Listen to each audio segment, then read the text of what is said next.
Misericorde, Volume 2, White Wool and Snow. So I had to wait for this game a lot less than probably a lot of other fans of this game because I got around to reading this, story. Ooh, that's a little loud. I got around to reading this story in April of last year, and I think it came out like a year or two before then. Yeah, we do want that to be a little less loud. So I've only been waiting for a little over half a year, I think. But that is enough time where I probably forgot a lot of the details. Oh, wait, hang on. Oh, look at that. God damn.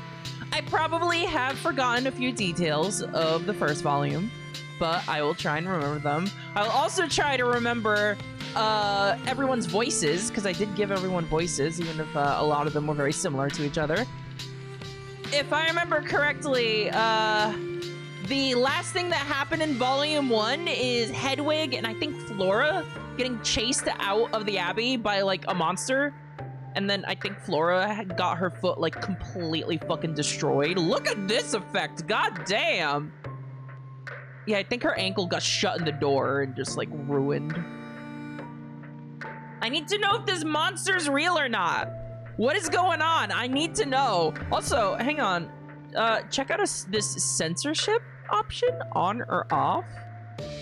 I'm wondering what this means. I kind of wish they explained it a little bit. I'm gonna leave it on just in case, because, you know, I don't want to get, like, nuked off of the face of the earth. That's not something I want. God, this is very pretty. On is safe. Oh, do you know something, Claire? All right, let's go. This story is set in a monastery in the 1400s. Characters will say, do, and believe unpleasant things. Sleepy will appear with 42 months. I've just met Hulkenberg and it's okay if she kills him. Whoa! Whoa, fucking, Texas Speech isn't trying very hard today. Texas Speech is having an off day. Kills me. That's the correct opinion, Sleepy. That's the correct opinion. I'm glad you're enjoying metaphors still. Alright, this lady showed up, during The Secret. The little secret of the last volume, which involved us going on a fucking airplane. It was weird. Hiya. Excited? Yeah, I am. Ready to read about some truly miserable people? That is what I'm here for, yes. I'm as eager as you are, but there are a couple of important orders of business to attend to. First of all, Misericorde Volume 2, White Wool and Snow is a story for grown-ups. Oh no, I gotta get out of here. This shouldn't come as a surprise to anyone, but a reminder of what to expect is always nice, yeah? Okay. It might have been a while since you last checked in on Lynbarrow. Would you like a quick recap of what's happened to poor Hedwig so far? Actually, that would be really helpful. That would actually be really helpful. Yeah, let's go. Fair enough. It is a bit confusing, isn't it? All those names. It's all in black and white, too. Anyway, in Volume 1, we met a pathetic little anchoress whose sole joy in life was verbally sparring with a mysterious woman she couldn't see. This woman was Sister Catherine. She was murdered and her body was arranged in a rather gruesome fashion. A man named James, who made deliveries to the Abbey, was found hiding not long after the body was discovered and was blamed. This explanation seems to have satisfied most of the sisters, but not the Mother Superior. Hedwig was recruited as a spy of sorts and forcibly yanked out of her cell to try and find Catherine's real killer. Naturally, this has been rather mentally taxing for the poor woman. She's had an awful time acclimating. Hard to blame her, really. Hedwig seems to have more faith and piety in her left pinky than the rest of these women combined. Let's run through all of them quickly. This is Sister Catherine. She's a bit of a diva and very witty. She became a nun after being accused of murdering her husband. Ooh, I forgot about that. That's right, okay. It was better than facing execution. Catherine has a bit of a black cloud hanging over her with those rumors. And Hedwig found out she'd been boinking Jane. She said, but they were boinking! Chat, they were boinking! God damn! She even visited him in the Hospitalum dungeon at least once. A bit odd, certainly.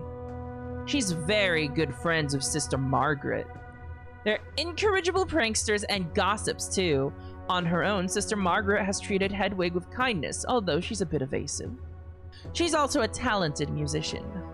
It seems she was rather close with Catherine and seems to know a lot about the nooks and crannies of the Abbey. Yeah, there was a secret passage where there was a fucking, like, Satan. There was a Satan there. I would call Margaret a straight shooter, at least on serious matters, but she absolutely has some secrets. Why did she start crying when everyone smashed the casks of sherry at Catherine's makeshift wake? That was a really good scene in the first volume. Anyway, if she had felt spurned by Catherine's odd behavior, she certainly would have been able to do it. Would she, though? Hard to say at this point. Sister Charity and Sister Marta next. Charity here found Catherine's body that fateful morning. She claims to have alerted the superior right away. She's very sweet. A bit cheeky, a bit matronly. Hedwig noticed her taking command of the sisters when Flora went missing. Marta, on the other hand, is a bit more reserved. She can be kind, but she has a real mean streak, isn't afraid to speak her mind. She even struck poor Flora for disobeying her, and she doesn't have too much kind to say about Catherine. Then again, she doesn't have much kind to say about anyone when she's in a mood. Just ask Sister Adela. Feels responsible in a roundabout way. She didn't half go on a tear about Catherine's behavior to Hedwig. Tear. Next, there's Darcy and Eustace. Darcy is a sweetie. Hedwig was very impressed with her myriad talents and her connection to God. This is the one with the fucking visions. She has visions. Yeah! She has visions. Eustace likes to watch and write down what Darcy says. It's hard to tell whether Darcy is lying about things or just a bit out of it when she gets things wrong. She once told Hedwig that they didn't take care of goats at Lynnbarrow, but Moira mentioned that Darcy took care of goats. Can we really blame Darcy for misspeaking? Who even knows what's in those tinctures she drinks? Eustace is a different story altogether. She dressed up as a ghost to scare Hedwig. She caught on to Hedwig's investigation quite early and has been trying to warn her to keep her nose out. Eustace is also, and I'm sorry to say this, but she is a world-class know-it-all and impossible to deal with. It's honestly difficult to gauge whether or not she's being suspicious or just weird. Sister Adela hails from Iberia and seems very friendly. She loves chess. Well, she seems to love competition of any sort, actually. Warfare and strategy are topics of interest that might raise a few eyebrows. How'd she get so good at swordplay? She must have been very enthusiastic back when Catherine was attempting to train her sisters up as swordsmen. Darcy mentioned that, I think. Adela was brought to Lynnbarrow to oversee production of sherry, something Catherine was involved with as well. There's no obvious motive for her to have killed her friend thus far, but you never know. She certainly has the skills to have made it happen. Sister Angela. Now here's a woman who knows what she wants. She's the prioress, and she wasted no time reminding Hedwig of the authority she wields over her. Angela is clearly very driven, very opinionated, and very much a bitch. Cold. Okay, same thing. She's seemingly pushed everyone else away. She seems convinced that James killed Catherine, but has demanded that Hedwig run her investigation through her. Angela called this a pact. But why does she care so much? She seems to have a bone to pick with the superior. Well, she has a bone to pick with everyone, but particularly her boss. Oh, and she carries a nasty-looking dagger around. I forgot about that part. She has a tight alibi, though. The night of Catherine's death, she and the superior were arguing into the wee hours about policy around the Abbey. Right, arguing. Just kidding. She's mean, but it seems unlikely that she did it. Sister Moira is lovely, isn't she? She and Hedwig seem to hit it off right away. Moira immediately confided in Hedwig that she feels uneasy about Catherine's death. More specifically, she finds it hard to keep a lid on her grief and finds the speed with which the rest of the sisters moved on difficult to abide. Hedwig accidentally knocked over a bottle of her ink while snooping around in her room. Luckily, a cat took the blame. Moira is proud of her Irish roots, which she shares with Catherine. She also seems to have an admirer, as she has flaunted several fancy gifts. The worst you can say about her is that she's too nice. But hey, it's always the one you least suspect, right? I don't trust you! Narrator none! I don't fucking trust you! Then again, maybe that's a bit too pat. Ah, Sister Flora. Poor thing. Last time we saw her, she had passed out in Hedwig's arms after having her leg crushed by a giant door. That's what I was remembering, yeah. A mysterious monster had been chasing her through the halls at night. But what was she like before then? Kind of irritating, really. A rude young woman who never knew when to shut up. She was terrible at making friends. Hedwig even agreed to give her art lessons, but Flora upset her with her acerbic behavior. We heard a shocking story from Marta about Catherine locking Flora in a chest, nearly suffocating her. Still, though, she seemed very loyal to Catherine. Her death greatly affected her, clearly. Is that because she's grieving the loss of a dear friend? Or could she be dealing with the guilt of retaliation? Right then, you're so fucking sus. I think that'll do. I think the powers that be already showed you some content warnings. Suffice to say, it's a bit bloody and gory here and there. Plus, there's a few tits. Hell yeah! Maybe even some bush. Wow! God damn! I forget. It's all very tasteful, I promise. So, if you're playing this in polite company, or perhaps streaming it to your friends on some godforsaken web platform, that's it, chat room. My chat room on the godforsaken web platform. My chat room in Christ. Hang on, I'm gonna drink some water.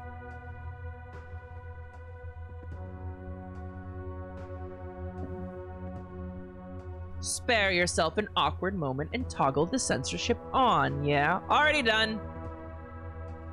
Yeah. No judgment. You can change this at any time in the preferences menu if you change your mind. Oh, and do keep in mind that this setting does not cross between devices. Make sure it's set to your desired choice when swapping. With that said, enjoy. All right, Misericorde time. Let's go. Volume 2 after all these years. I don't know how long it's actually been. Ah, hello there. You're just in time. Oh, right. I forgot that this is a narrator, Hedwig. I forgot. I am prepared at last to share more with you. But first, I must share something important. Something that will, I think, help color the story you are about to hear. I am not a real person, huh? Well, are we breaking the fourth wall first thing? Hedwig, give it a minute! Jesus Christ! This is not a complaint. It's scarcely even a problem. It is simply a fact about me, no different from the color of my hair. I am not a real person. Certainly others can hear me, the way one might hear the voice of a normal person. You can hear me now, naturally.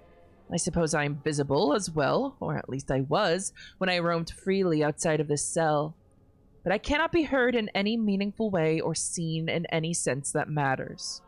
Okay, I think she was speaking metaphorically.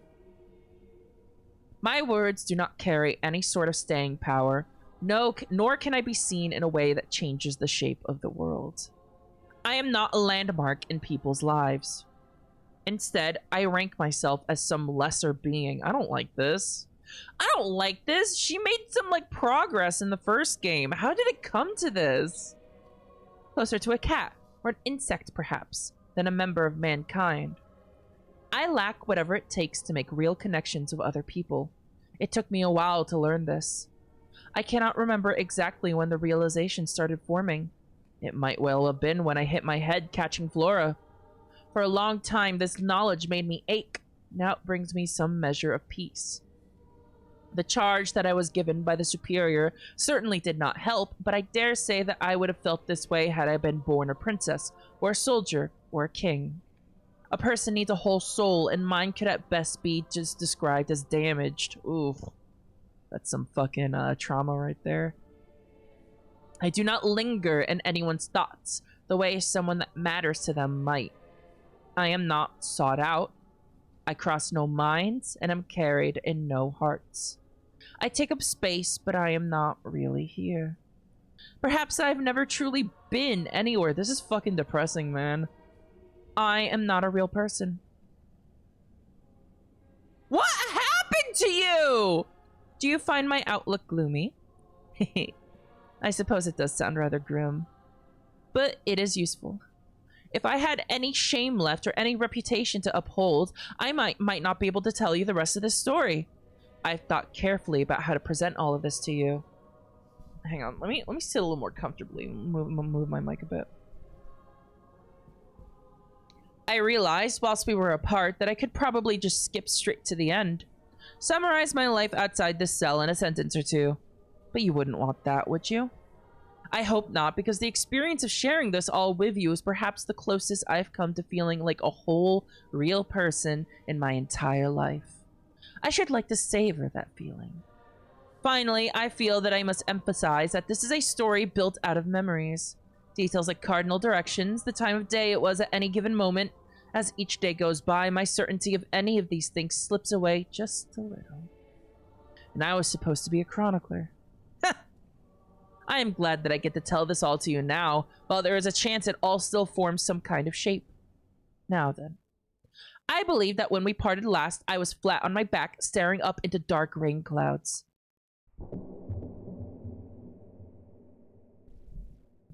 Yeah, because there was a fucking monster! I have no time to waste, I remember thinking to myself. The rain was pounding against my face so hard that it was difficult to keep my eyes open. I had to fight to resist retreating behind my eyelids once more. Oh, hell yeah, Misericorde music, by the way. I forgot that the music in this game bugs. I heaved Flora's limp form above me and rose to my feet, carefully draping her over my shoulder. Her legs dangled freely and pressed into my stomach. As I took some steps forward, I could feel something sharp jutting out of her thigh. Oh. I tried my best not to think about it, but images of gore began swirling in my mind. I suppressed the rising sickness in my throat by telling myself that a protruding leg was preferable to whatever state a mauling form that ghastly creature would have left Flora in. Ooh. It was so dark out here. Had I not been carrying Flora, I felt like I could have reached out and touched a rain cloud. In fact, the fog was so dense and the rain was so violent that I wondered if I was walking right through one. I suppose I should have been thankful for the weather, because the reflections lining the corners and edges of the walls ahead outlined the way forward. Nonetheless, the stone was slick. My shoes were not up to the task. I carefully carried Flora forward in a direction that I assumed, prayed, would lead us around the outer wall to some stairs. I was right. It was not that long ago that I'd struggled with a flight of stairs in front of Catherine. I smiled grimly as I tested the top step of my wet shoe. If only she could have seen me. Carefully, carefully, one step at a time. 2 feet on each step before moving to the next. That was the only way to keep Flora steady. I wondered what her leg looked like under all that cloth. By what thread of flesh was it still attached? I tried to put this grisly thought out of my mind. It was rather difficult when I could feel Flora's shoes knock against me in rhythm with every stair I descended. One after the other. One immediate, one worryingly late. Over and over. At the rate I was moving, the staircase might as well have gone down forever. It was so dark that I began to wonder if I was descending at all. A sudden flash of lightning illuminated the path ahead briefly. I was so startled that I almost slipped. The gravel of the eastern courtyard was comforting at the very least, but I did not feel relief for long. Oh, what the fuck is that? Another sheet of lightning revealed that I was not alone. The monster was back. It did not notice me at first, I think. It stood gazing upward into the clouds for a moment before its gaze, if it could be labeled such, slowly turned to me. Dude, what? A few wisps of smoke drifted outward from its gnarled face. Wow, we're starting off hard here! I could still barely make it out in the darkness, but the moonlight rendered it in enough detail to scare me into inaction. It was truly hideous, and it moved unnaturally. I could hear it wheezing as it stood in place. I felt as if it were eyeing me up and down, although I could not be sure that there was anything at all in its bony eye sockets. If I had any doubts left, the smell made it clear the beast was really there. The stench was overpowering.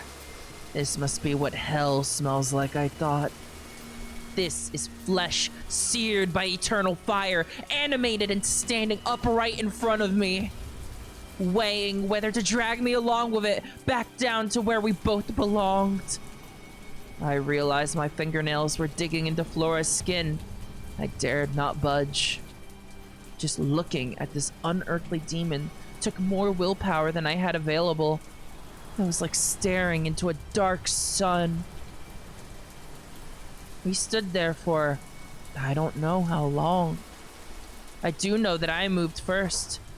I took one cautious step backward. It felt just as leaden, just as impossible as that first step I had taken over the threshold between my cell and the outside world. At least this time, I was leaving something terrible behind. The monster did not react. I took another step back, and another. Darkness slipped over the creature's face, and I wheeled around to run away. Flora's twisted leg kicked into my thigh all the way back to the cloister. By the time I made it to the superior's office, I was worried that I was too late. Running away meant that I had to travel back around to the western courtyard near the garden and back into the cloister from there. I slammed my fist against the superior's door as best as I could, with Flora draped over my shoulders. Superior! The door finally jerked open, and I was met by a furious face. What is the meaning of this? Do you have any idea how late? My God, what happened to Flora? She was attacked. I found her in the hallway near my cell. Attacked? She ushered us in and shut the door behind us. Attacked by who? By what is the question, I should think? You mean to tell me an animal did this? I set Flora down gently on the floor. She groaned as soon as her shattered leg touched the ground.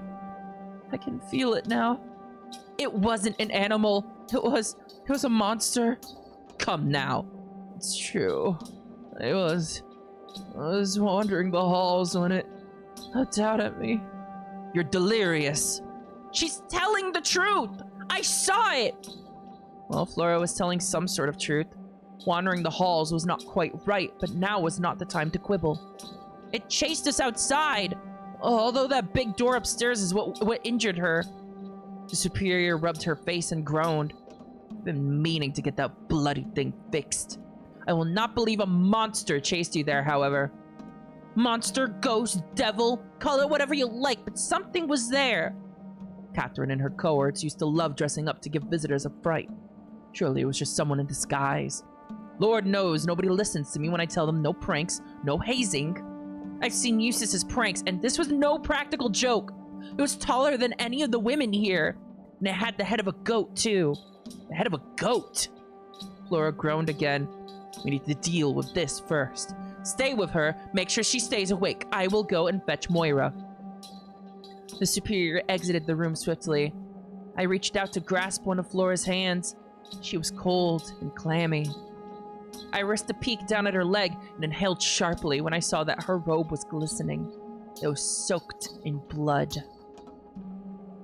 Oh, don't show me! In the shadows. What? Don't tell the superior. Don't tell her what? What do you mean, in the shadows?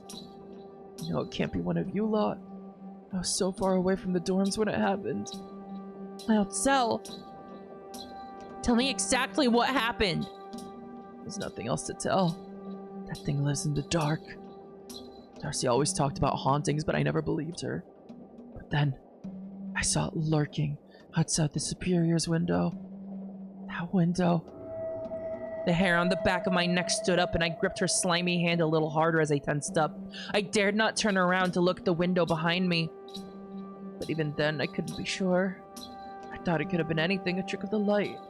But now I know for sure. This place is haunted. That thing lives in the shadows. And I've seen it. What on earth do you mean? And what am I not supposed to tell the superior? Please don't tell her.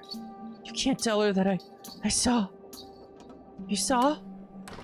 What did you see? The superior returned with Moira in tow. Oh no. Hedwig found her wandering the halls. Unfortunately, it sounds like that godforsaken upstairs door slammed shut on her leg. No! What a nightmare! Moira crouched down to examine Flora's leg. She lifted the young woman's black robe carefully and inhaled through her teeth at whatever she saw. You poor thing.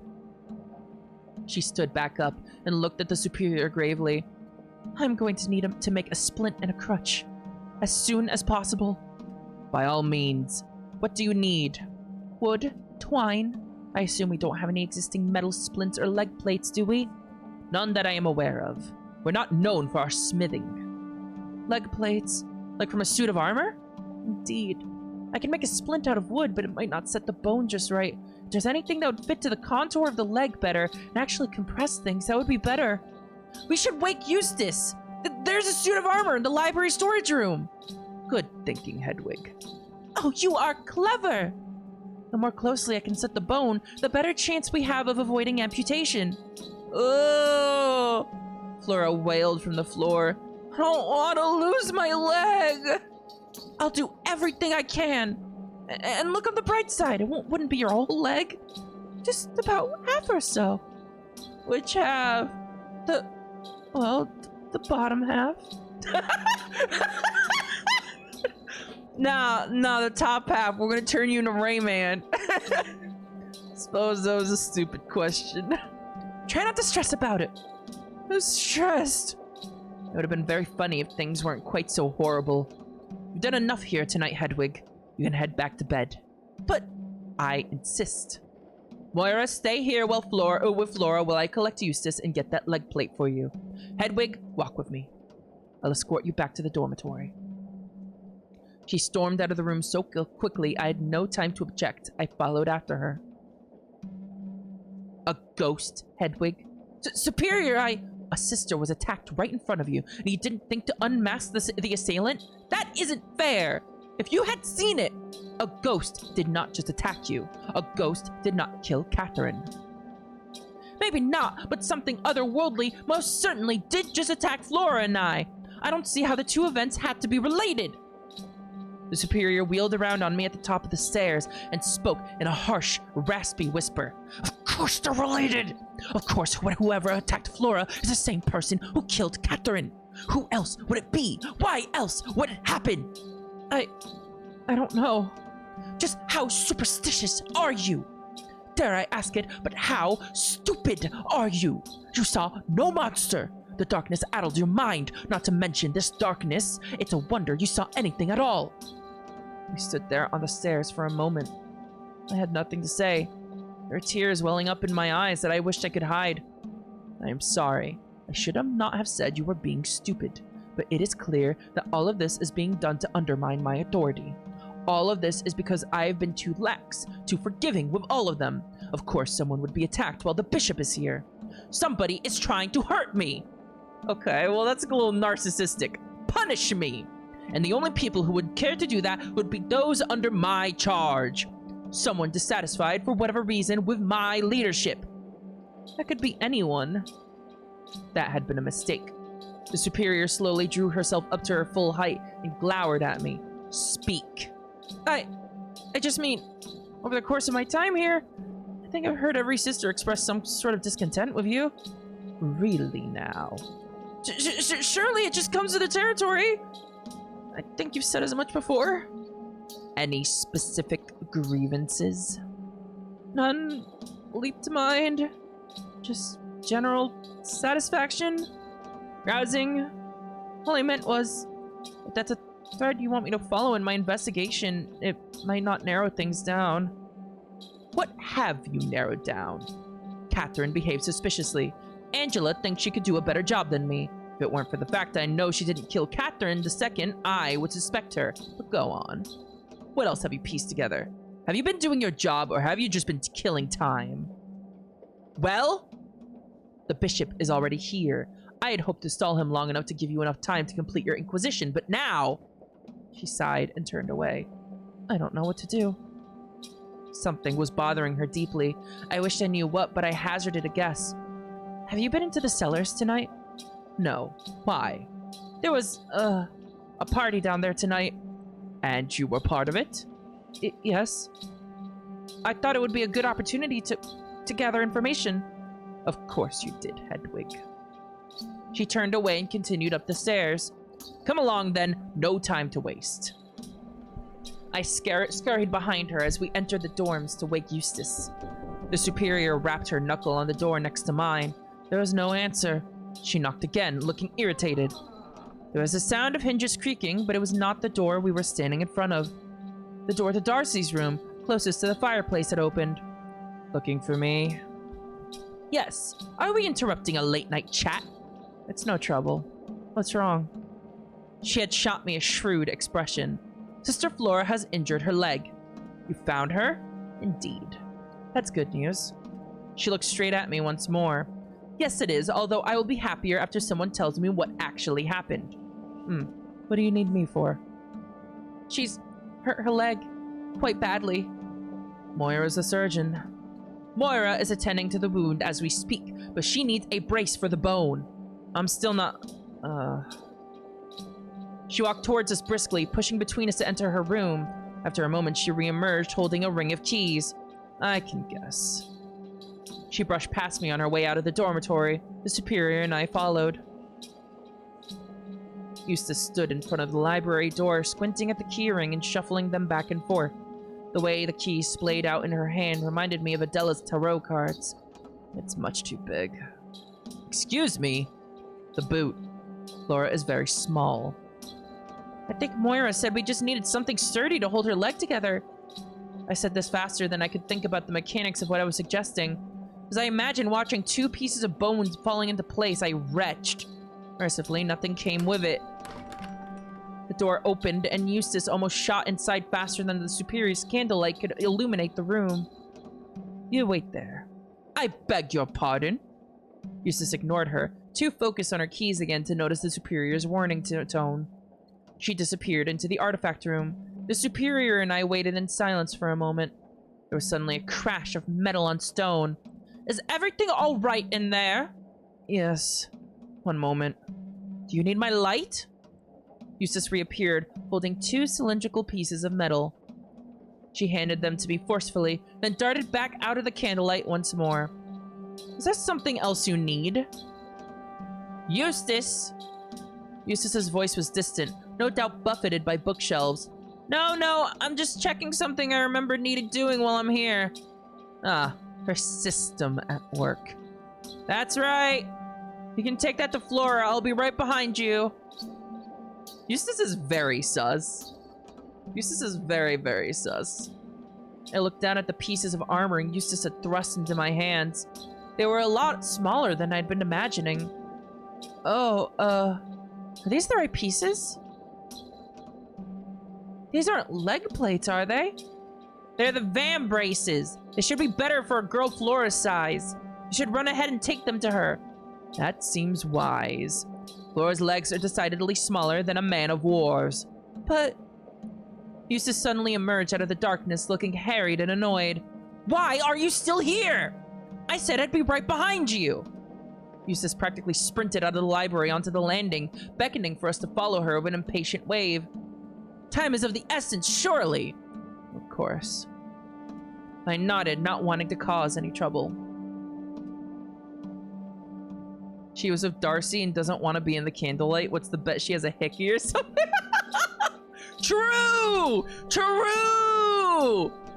But I did crane my neck to try and catch a glimpse of the side room Eustace had retrieved the armor from before the candlelight subsided. The door was shut, of course. When we returned to the superior's office, Moira was crouched next to Flora, holding her hand. I was relieved to see that things had somewhat improved in our absence. I had been dreading the worst in the back of my mind. Took you long enough. Some of Flora's old spirit was returning then. Ah! Oh, those are... arm pieces, yes. I thought it might be a better fit. Oh, well... She took the piece of armor from Eustace and appraised them. Definitely a good fit circumference-wise, but too short. Ah. Oh dear. It was good thinking, but if you could go and retrieve the leg instead, we can reshape them. Reshape?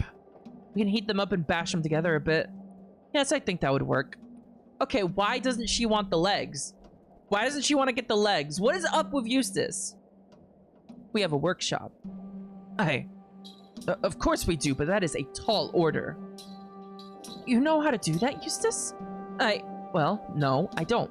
Not in practice, but I know the principles. It should be rather simple. The superior pinched the bridge of her nose. This night is getting out of hand. Do we have the tools to do it? Would the boot not be simpler? We would have to do this to the boot, too. In fact, it'd probably require more reshaping. Do we want to do this, or do we want Flora to lose her leg? I don't know. Let's try it. Eustace, it'll be simple.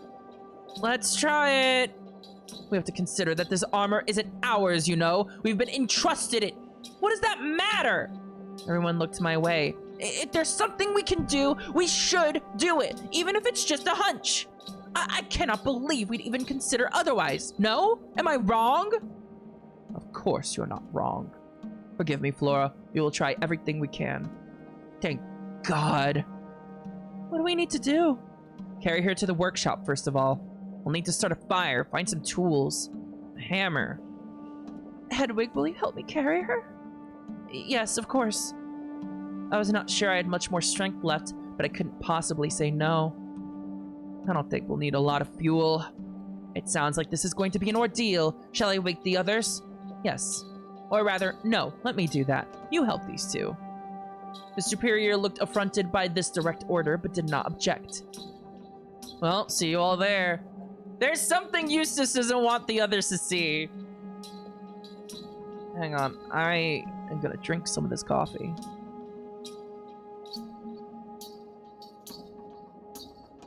Oh my god, that's fucking yummy.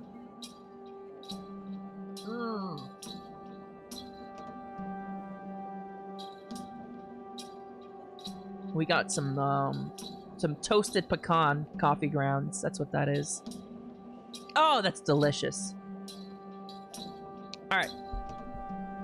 She jogged out of the office. Moira and I made to carry Flora while the superior held the heavy door open for us. Rather bossy sometimes, isn't she? Nobody could replace you, Superior. Superior Eustace. I'd kill myself. I love these characters. Flora! Careful, you'll drop her! I was only joking. Sorry. After we made it out of the doorway, the superior moved past us and began to lead us through the cloister out towards the courtyard.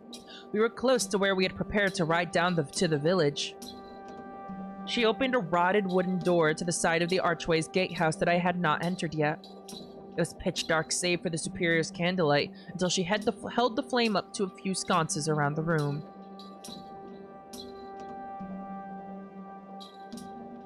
As the torches flickered to life, the light revealed gnarled metal tools and bits of broken furniture scattered around the workshop. The floor was covered in sawdust and ash. Chains and hooks were hanging from the ceiling, no doubt farming implements that I was too sheltered to recognize. Set her down somewhere flat. Moira and I shuffled into the room, carrying Flora between us. In the center of the room was a cylindrical stone structure with a wooden cover. It would have to do for now. We set Flora down as gently as we could. She winced as her legs settled on the wooden surface. Is she bleeding? I actually don't know. Don't think so. Moira hiked up Flora's robe without warning. I nearly fainted at the sight. Oh! Is this the censorship option? Oh my god, I'm so morbidly curious, but... Again, I don't want to be, like, nuclear bombarded from orbit off the internet. There was not much blood, miraculously, but that might have made it all the more grisly. Her calf was swollen, turned the wrong way, and purple. There was a large bump, and... I could gloss over this part, I suppose, but it feels wrong. I saw it, after all. Don't worry, it won't last much longer. It was not good to look at. I drew in a sharp breath and turned away.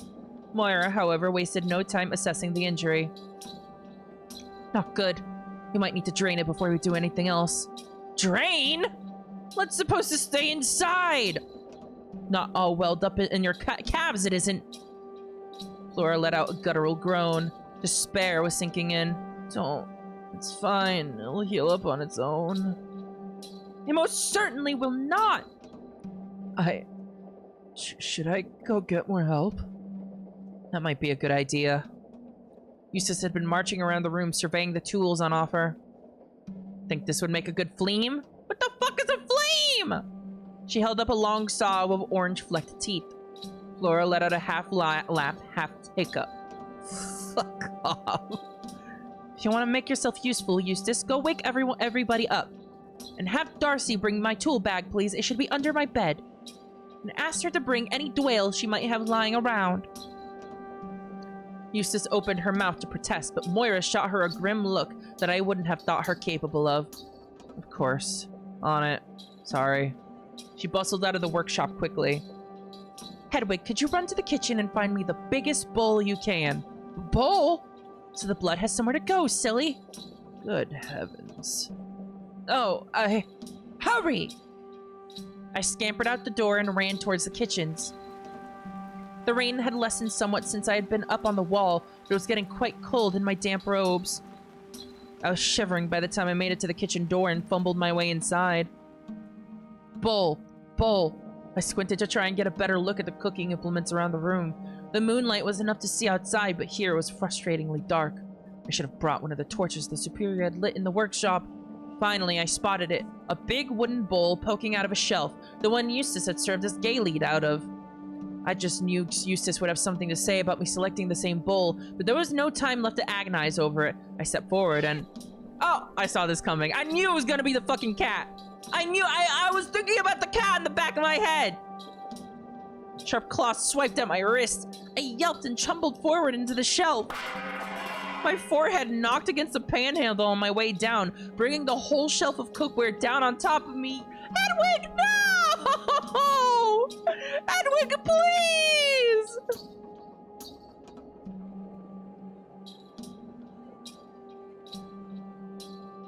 I lay on the cold floor for a minute, feeling more embarrassed than injured. You fucking cat! You goddamn cat! You creature! The cat that had lunged at me stepped forward on its little paws and nuzzled my face as if we were the best of friends. Your little paws! I suppose I just startled it. Or perhaps its moods were as erratic as mine had been of late. I'm alright. Meow.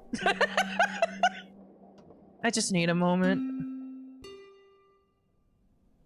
The stone floor was oddly comforting. I was reminded of the times I had, for a change of pace, laid down on the cold floor of my cell. Most recently, I had flattened into this position to reach for a brush to wipe up a pile of my own dark sick. But there had been happier times where I had simply pressed myself against the cold floor. And you keep a secret? This is mortifying to admit, but sometimes when I finished my work, I'd set out for myself. I would disrobe entirely and lay face down on the stone tile. It felt refreshing. During the hot summer months especially, the stone would retain some of the natural chill it always has, and I'd try and absorb all of it through my skin. And when I had taken it all and the floor had warmed up, I'd roll sideways on my back and do it all over again. It was such an odd sensation. What? I can hear you giggling, you know. And here I was thinking I could trust you to be mature. No, you're right. It is rather strange. But I'd rather talk about something pleasant and odd than blood, which we're about to see a lot of, by the way, so prepare yourself. Cat! The cat meowed at me again. Very well. I suppose I can't spend all night down here, can I? I pulled myself to my feet. The bowl had come to rest on my head like some bulbous wooden crown, and still more cookware clattered to the floor as I stood. I'd left a real mess, but there was no time to waste. I took the bowl and sprinted out of the kitchens back towards the workshop. Good cat, but also bad cat. Music, holy shit. I arrived to quite the commotion. The whole abbey was attempting to cram into the workshop. Angela and Charity were standing on the threshold, looking inside pensively. Angela locked eyes with me as I jogged up to the doorway with the bowl. I tried to avoid her, but it was no use. They have been waiting for you. I couldn't find one big enough. I can see that. I'm not sure that is big enough. I ignored this and pushed through the doorway. Everyone had crowded around Moira, who had draped Flora over a table. I took some comfort in how rattled most of the other women here seemed. At the very least, I was not the only person who had a hard time looking at Flora's injury. This was the biggest I could find. That'll do. Thank you. As I handed the bowl to Moira, I could see Eustace open her mouth in protest and shake her head. Should I get a different one? No. No. There's no time. Is this yours? We'll wash it. Oh, good. Lyra was already thumbing down through a leather bag full of sharp-looking tools. Let's see. Lancet, Lancet, Lancet. Eustace, hold her shoulders steady, would you? Eustace obliged. Flora looked like she wished to protest, but her energy was fading.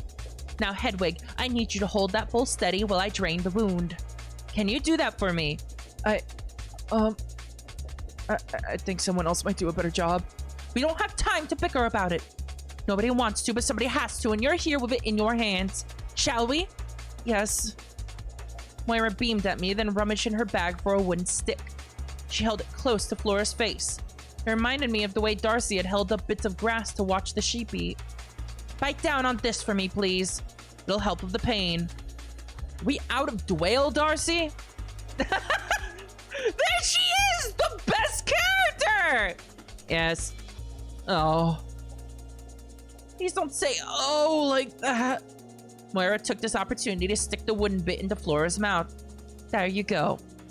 Tears were welling up in Flora's puffy eyes. Hedwig, the bowl? Of course. I got down on one knee and propped the lip of the bowl under Flora's leg. I was trying my best not to look at her bulging ankle too closely. I must have aimed poorly because I could feel Moira repositioning the bowl as soon as I had set it down. Good. I'm going to do this as fast as I can so the pain doesn't drag on. Does that sound good? This was met with an indecipherable moan from Flora.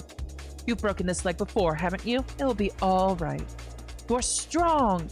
As soon as I'm satisfied with how it's strained, I need someone to bandage the wound. Margaret, can you do the honors? She retched a little. I don't think I'm the woman for the job, sorry.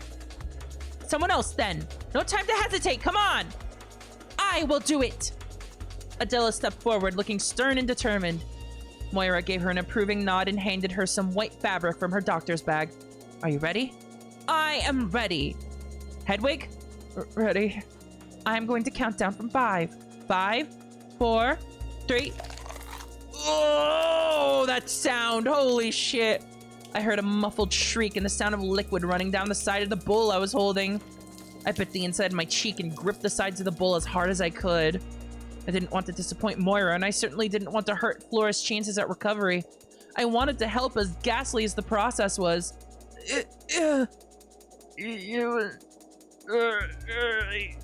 Huh?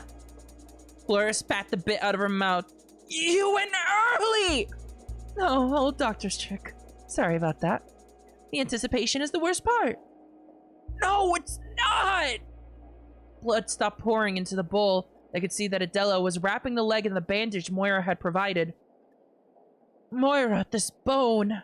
If I wrap the bandage tightly, it will... That's right. Now's the hard part, I'm afraid. You're doing so well, Flora. There's more? Lots more.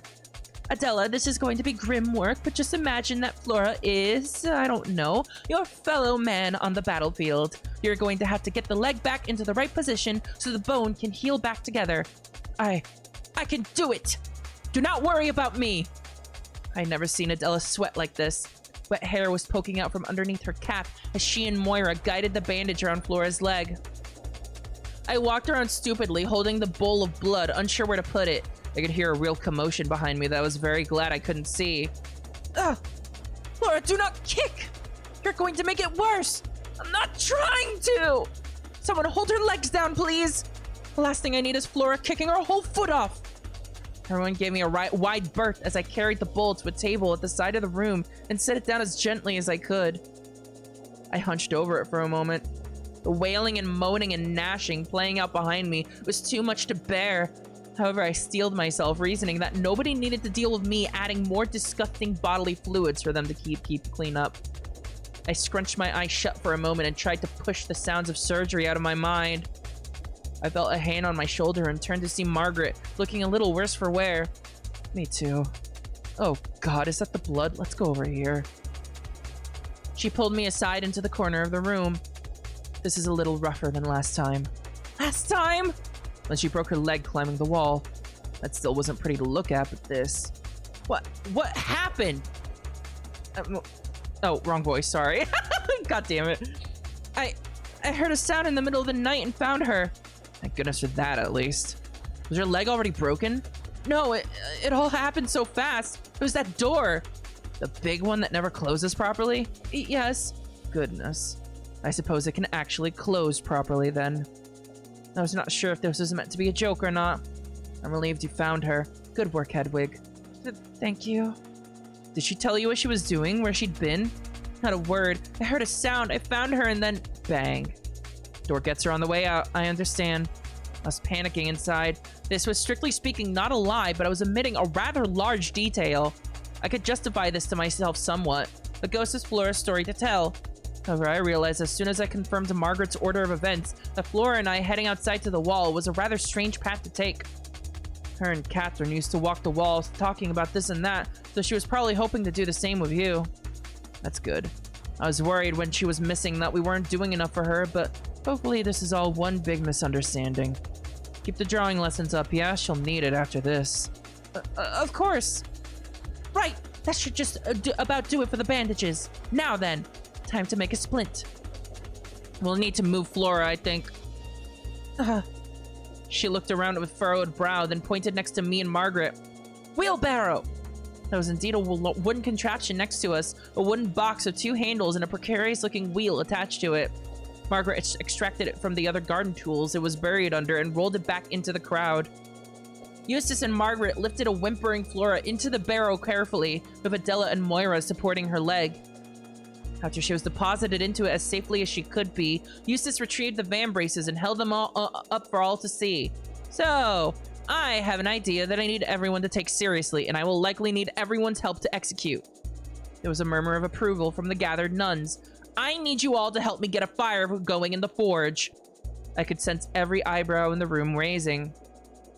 That old bloomery? I can't remember the last time that thing got used. That's how you know it's been a long time. Indeed. It hasn't been fired since... goodness, since before I was the superior. That's not entirely true. Catherine used it a handful of times.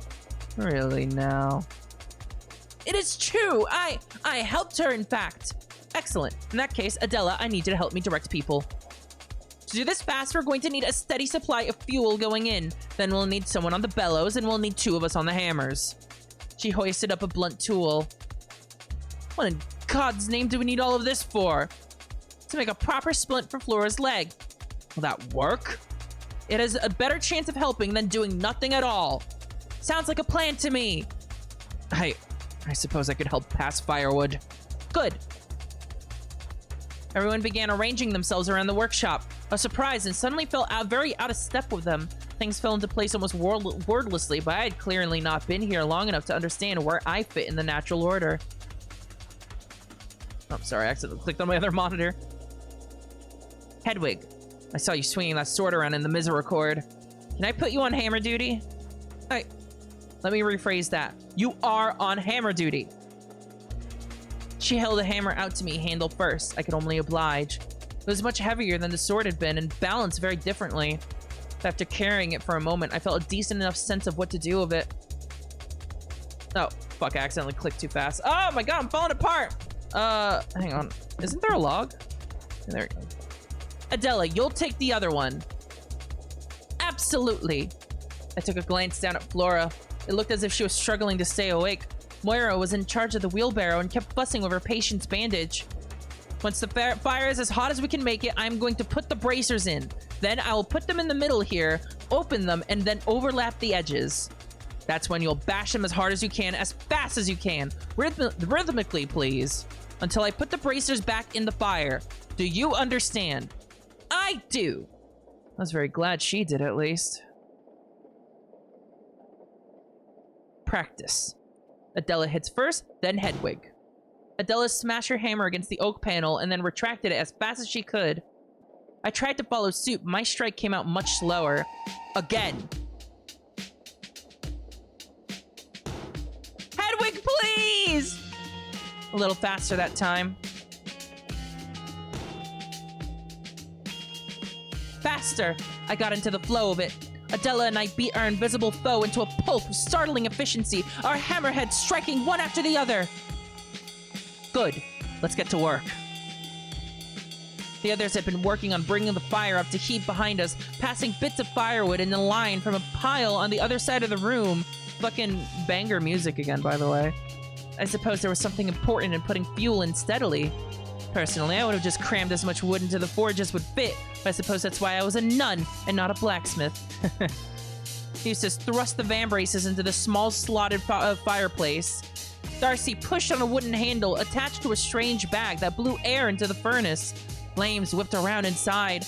Eustace leaned back to avoid getting singed. I could see the metal braces turning red. After a few more squeezes of air, Eustace plucked them out of the fire over large tongs and flung them in front of Adela and I. Gingerly, Eustace overlapped the two pieces of armor so we could bash them together. This side! We scrambled around the stone circle to get a better angle, then began slamming our hammers down on the other lip of the mismatched armor pieces. Eustace yanked them away from us suddenly. Adela noticed in time and retracted her hammer, but I was slower on the uptake. I smashed my hammer into the wood and felt as if I had missed a stair when it didn't connect with metal. It bounced back in such a way that it surprised me, the handle bending my thumb at an awkward angle. Ow! Get ready. No mercy. I suppose I wouldn't have offered any either. I compared my smarting thumb to Flora's snapped leg and pushed through the pain.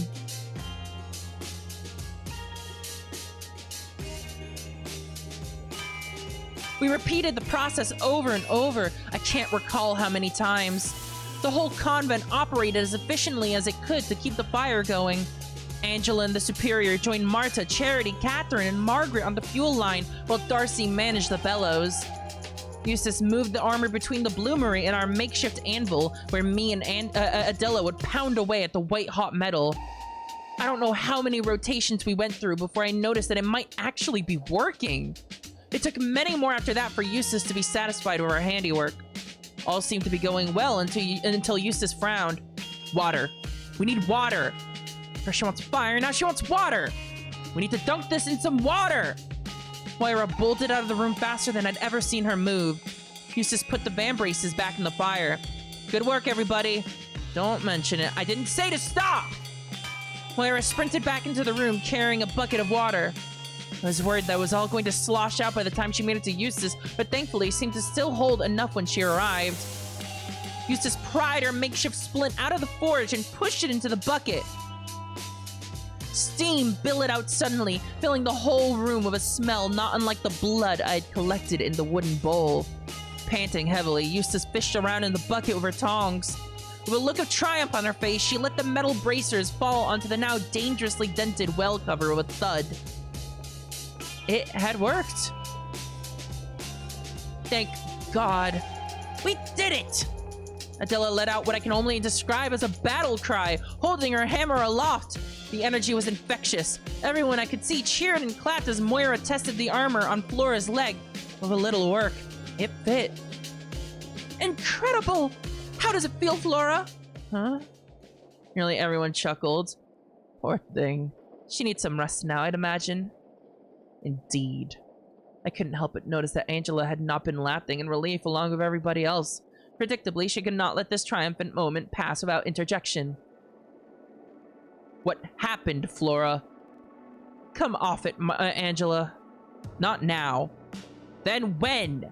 I don't know. Later, she's safe. That's all that matters right now. I disagree. Enough. It is late and we've worked harder than I think any of us have in our lives to make sure Flora was safe and cared for. I am relieved Flora is still with us. Whatever happened, happened. We can deal with the particulars another time. I am going to bed and you all should as well. I said enough. That is enough for now. I declare Jubilee. I trust Moira can take care of Flora from here. Jubilee? Of course, Superior. Thank you. And thank you all for your help. Yeah. Thanks, you all. The Superior wiped her brow and walked towards the workshop door. I really think Jubilee! She turned on her heel and left us in the workshop. Angelo looked angrier than I'd ever seen her, which should tell you something. The rest of the sisters gather around Flora to profess their well wishes.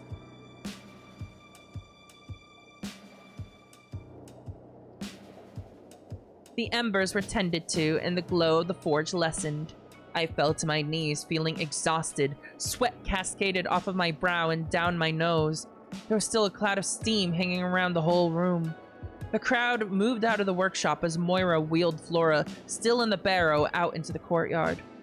Are you feeling well, Hedwig? Yes, I just need a moment to catch my breath. More than fair. You really saved the day, you know. I don't think I could have done all that hammering. Thank you. Everyone filed out of the workshop. Everyone except Angela. For a moment, she said nothing. However, after a pause, I heard an almighty crash along with a ragged yell. Angela? Oh, Hedwig. I thought you had left with the rest. Not yet. Just down here recuperating. I see. I hoisted myself to my feet. My eyes went wide. Angela had heaved the hammer Adela had been using at the wall, where it had lodged in the wooden slats and knocked over several other tools that had littered the side tables. God damn! Fucking throwing hammer! I was waiting for you to play this. Let's go. I'm happy to hear that. I was waiting to play it. I'm really excited to finally get to it. What did you do that for? A moment of weakness I regret. But I am just so... We just wasted so much time. Who suggested all this? Eustace, if I recall correctly? A serial overthinking commanding a battalion of underthinkers. Don't say that. We saved Flora's leg. You don't know that.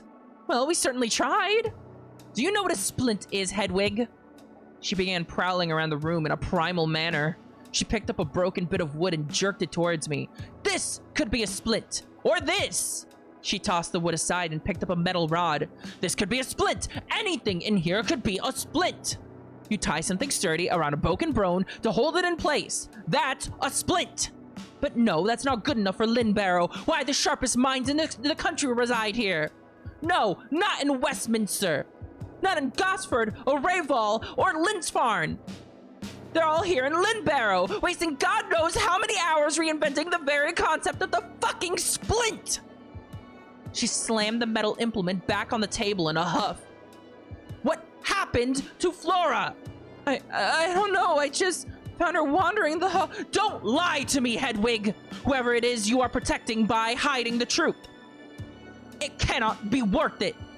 Flora went missing at a very strange time after a very strange little party you were in attendance for. I know that you know something that you aren't telling me. You are right, Angela. I do. But I must apologize, but I cannot tell you just yet. I would be happy to when I know that I can safely, but... Safely? Listen to yourself! Without endangering my relationship with Flora! Angela, she trusts me. And I would trust you too, but Flora made me promise to let her tell her own story first. I was not lying. Do you think I was lying? I may have embellished Flora's lucidity, but I was confident that was what she had meant when she had gripped my robe and begged me not to tell. Hedwig. You mean well, and I might even admire you for this attempt at being honorable. But we are far beyond anything honor can help us with. Hiding things from me isn't going to help Flora now. It just doesn't feel right to speak on her behalf. Answer me this. Is she in danger? Either she was a victim of some crime or she has fallen to crime herself. Was she taken or did she hide of her own accord? Did something happen to her? James is imprisoned, yet nothing beyond what you saw tonight. That big door on the second floor, it caught her leg as we were walking through it. And where was she before that? You'll have to ask her, Angela. Please, don't make me break any more promises. Angela sighed and wiped her brow of sweat. May I ask just one more question? You may, although I cannot promise you an answer. Are we in danger? I looked into her eyes and was shocked by her expression. She looked angry, tired, shrewd, and beneath it all, frightened. I considered the ghost. The way it had loomed in the doorway, the way its dead eyes had stared past me into the depths I could barely see myself. Yes. Yes, I think we are. She sighed deeply. And the pact I offered you is more important than ever. Please do not keep me in the dark, Hedwig. If I am brusque, it is because I take all this very seriously, not because I am an enemy. She looked pathetic. Whether or not it was the most efficient thing or the best thing, it was a good thing. Good night, Angela. I turned to leave the workshop. I am ashamed to confess that I was fueled by a dark sense of satisfaction. Chapter 1. Damn! Damn, what a fucking chapter! Holy shit! Hey, hey, Went from 0 to 100. It didn't even start at 0. It was 100 to 200! I'm gonna drink some more coffee.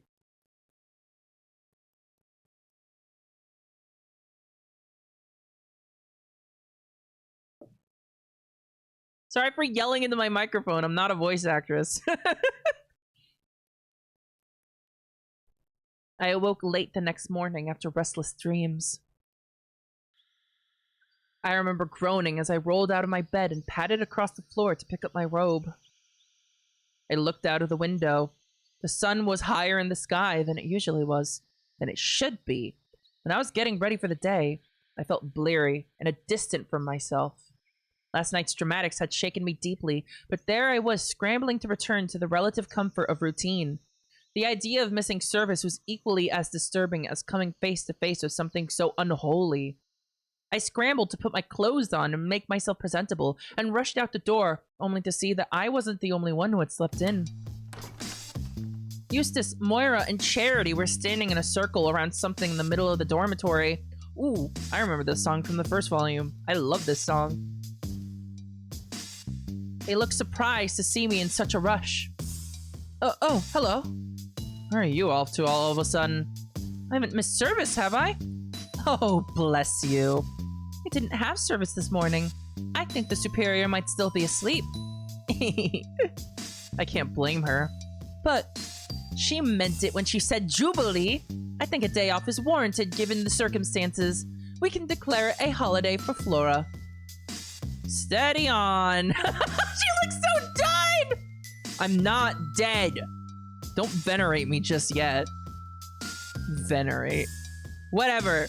Oh, did she say it wrong? I didn't even notice. The thing those women had been crowded around was in fact Flora, still seated in the wheelbarrow from the night before. It had been dressed up a bit since I'd last seen it. A pair of fluffy pillows now lined the barrow, propped up so Flora could look forward while keeping her damaged legs straight and aloft. It looked almost luxurious. Flora's going to need to be wheeled around for a while, but I'm hopeful the leg will mend. Honestly, Eustace, that was clever thinking with those vambraces. I don't know what I was thinking when I suggested the boot. It would have been massive on her. Eustace's knowledge always surprises me. Who knew she was a blacksmith? I'm not. I just picked up a few things at one of my old convents. Oh, did you do a stint in Italy? I heard that some of the nunneries there are practically artisan guilds. Yes. Huh. I wonder if she's telling the truth about that. Sounds like it beats this dump. Thank God we had a bloomery at all, however ramshackle. I'm not technically minded. I stay away from the fancy bits and bobs we have here. What here counts as fancy? The plumbing, for one. We almost had that clock tower, too. I always forget we have our own water. There are, what, 3 faucets here? The privy, the kitchen, and, Laura trailed off and shot me a look I did my best not to return conspicuously.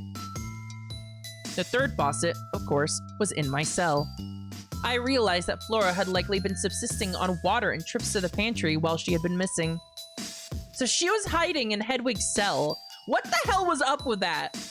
And there was, like, shit in the shadows, like, attacking her. It was jostling her. What was going on? And this was like several days, too. Seems like a bit of a waste. The privy is more than just a faucet, and you should be thankful for that. If we didn't have plumbing, I might kill myself. Steady on! I'm the one with the broken leg. I'm the one who gets to say stuff like that. Don't steal my joke. Oh, I wish you wouldn't joke like that. Either of you. I'm going to kill myself and be venerated, and then I'll be allowed to say it. I'd forgotten how much I love these nuns. As it be my holiday. You wouldn't be able to say anything at all if you were dead. I could say it from heaven. Wouldn't you be in hell? Sensing that this back and forth might continue for a while, I smiled at everyone and took my leave. At the very least, I was relieved to see that Flora was in good spirits? Typical spirits. The late morning sun on the landing was surprisingly bright. There was a pleasant smell on the air, the kind of smell I had cherished in my cell the day after heavy rainfall. It was so thick that I felt like I could take a bite out of it. I opened my mouth and chomped, a bit like the dog I'd seen in the village. The fresh air was rejuvenating. I took the stairs down towards the cloister. Remember last volume when she went to the village and then went on like a fucking like acid trip? With the like weird ass vision she saw? That shit was terrifying. I knew I had so much to do, so much to be worried about. Firstly, I needed to reiterate to the superior exactly what had happened, that there was indeed a monster and that my investigation was effectively over. Was I wrong to think so? Flora and I were attacked by what surely seemed to be an impossible creature. It was certainly not Eustace. Eustace. I frowned as I reached the bottom of the stairs and considered her Misericorde prank. Something was amiss with Eustace. But she was not the mysterious attacker, and the longer I thought about this, the less sense her practical joke made. Was she so cruel? Truly mean enough to simply do it for laughs? Or had she earnestly been trying to warn me away from some deeper mystery, as she had told me the eve before? I considered the magic circle and the demon that had attacked Flora and I. There was something nastier afoot here, something evil. I did not like this idea at all, but I was starting to discover that I did like being correct. Oh no! Hedwig, no! And so, despite it all, when I broke out of the shadows of the cloister onto the path towards the garden, I was smiling. I caught the scent of fresh flowers on the breeze and, quite overwhelmed by the sensation, took another pretend bite out of the air in front of me. You're such a fucking dork. What are you doing? Margaret and Darcy were standing by one of the hedgerows looking at me quizzically. Well, the flowers just smell so good. That's true. You might have better luck with your nose, though. She's such a dork! They do smell quite good, though. I would not mind a bite. How are you two? Oh, you know, making the most of it all. No use wasting a day off. No rest for me. I need to go get lunch ready soon. Would you like some help? If you don't mind.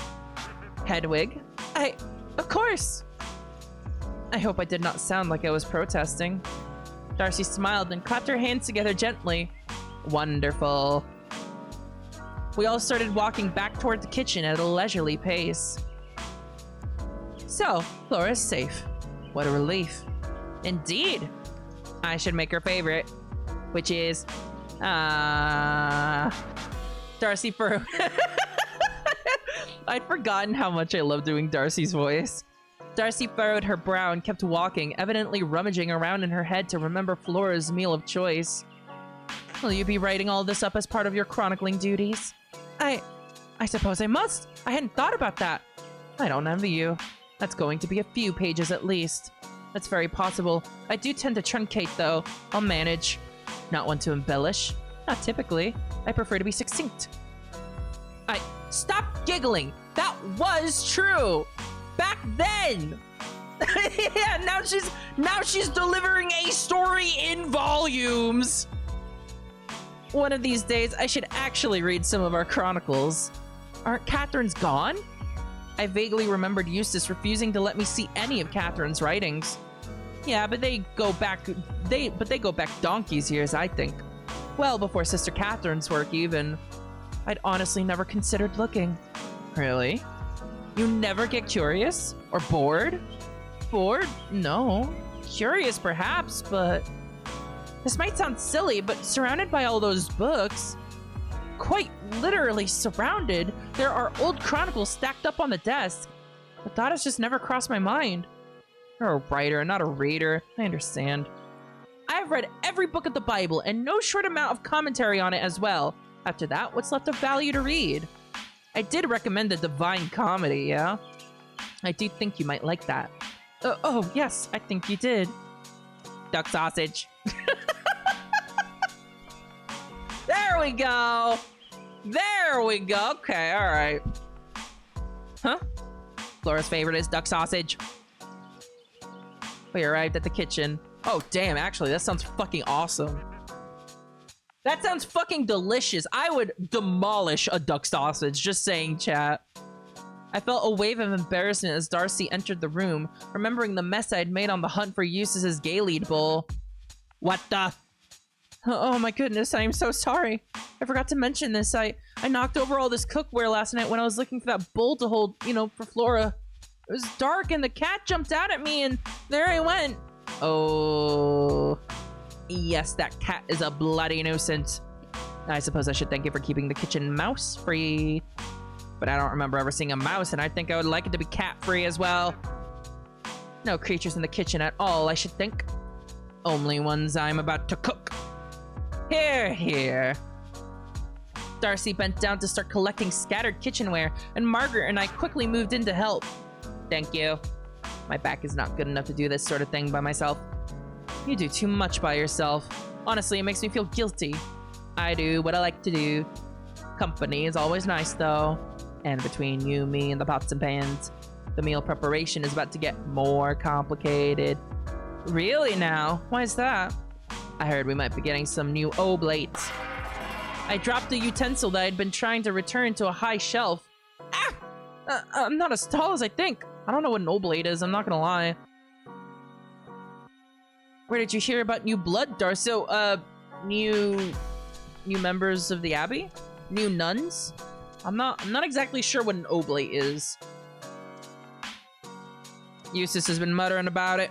I think she and the superior have been discussing the logistics of it or something. Eustace probably doesn't want more grubby little hands touching her books. When will they be here? Do you know anything about them? New people, new friends, new lesbians is what I saw in chat. New lesbian unlocked. Hey chat, wouldn't it be omega fucked if one of the new oblates showed up and it was creepy narrator girl with the bangs? That girl? Wouldn't that be omega fucked? Have no clue, I'm afraid. How fun. You won't be the new girl forever, Hedwig. Indeed. I was distracted imagining throwing myself in front of whichever cart would be bringing the poor souls to Lynbarrow. Surely there were better convents. Any other convents, communities without whores, ghosts, and dead women hanging around. Hedwig, I fucking love you. I wonder if their transfers are really new. If the bishop is here, I have to assume they're actually new. She made a cutting gesture of her hand. You'll have to get your shears out for soup, Darce. Oh yeah, I suppose they will. Poor things. Those first few weeks of having a scratchy head are no fun. It's one of the few things I remember clearly that far back. And then the rest of it isn't that much fun either. Bit of a scam, really. Being a nun is a scam! You heard it here first, chat! Something about Margaret's tone here caught me off guard, and despite the sacrilegious sentiment, I found myself letting out a small chuckle. Whoa. Are you feeling alright, Hedwig? I was bracing myself for some banter. It just surprised me, that's all. And I do feel for new oblates. It probably will feel like some sort of scheme for a while. It would be a scam if it wasn't the truth. That's right, Darce. That's what I was preparing to say when Hedwig got upset at me. But she didn't. But I didn't. Catherine did say we'd make a Lynn-Barrow girl out of you yet. In other words, a lesbian. I'm gonna drink some more water.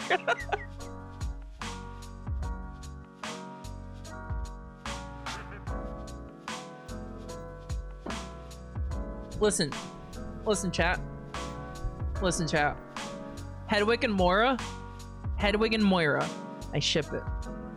Okay? I ship it hard. That she did. In truth, I was completely preoccupied with worry. If I hadn't been thinking about the lion's den these new women would be walking into, I probably would have given Margaret the chastising she expected. Anyway, keep it secret. It is a secret to everyone until the superior announces it. Speaking of, is she awake yet? Hey, what's wrong with all those things? They're nuns, chat! They're nuns in the 1400s! I think you might understand the viewpoint. I hope so, or she's gonna miss lunch. Hedwig, would you mind checking on her? I doubt we'd hear the end of it if she missed lunch. I'd do it myself, but, well, laying low. Yes, of course. And I can come back to help with cooking if you need me. I think we will be alright, actually, if you want to go get some writing done before we eat. I imagine you have lots to add today. My goodness, I suppose I do. Chronicling! What an inconvenient task I was saddled with. How would I be able to describe all that had happened last night?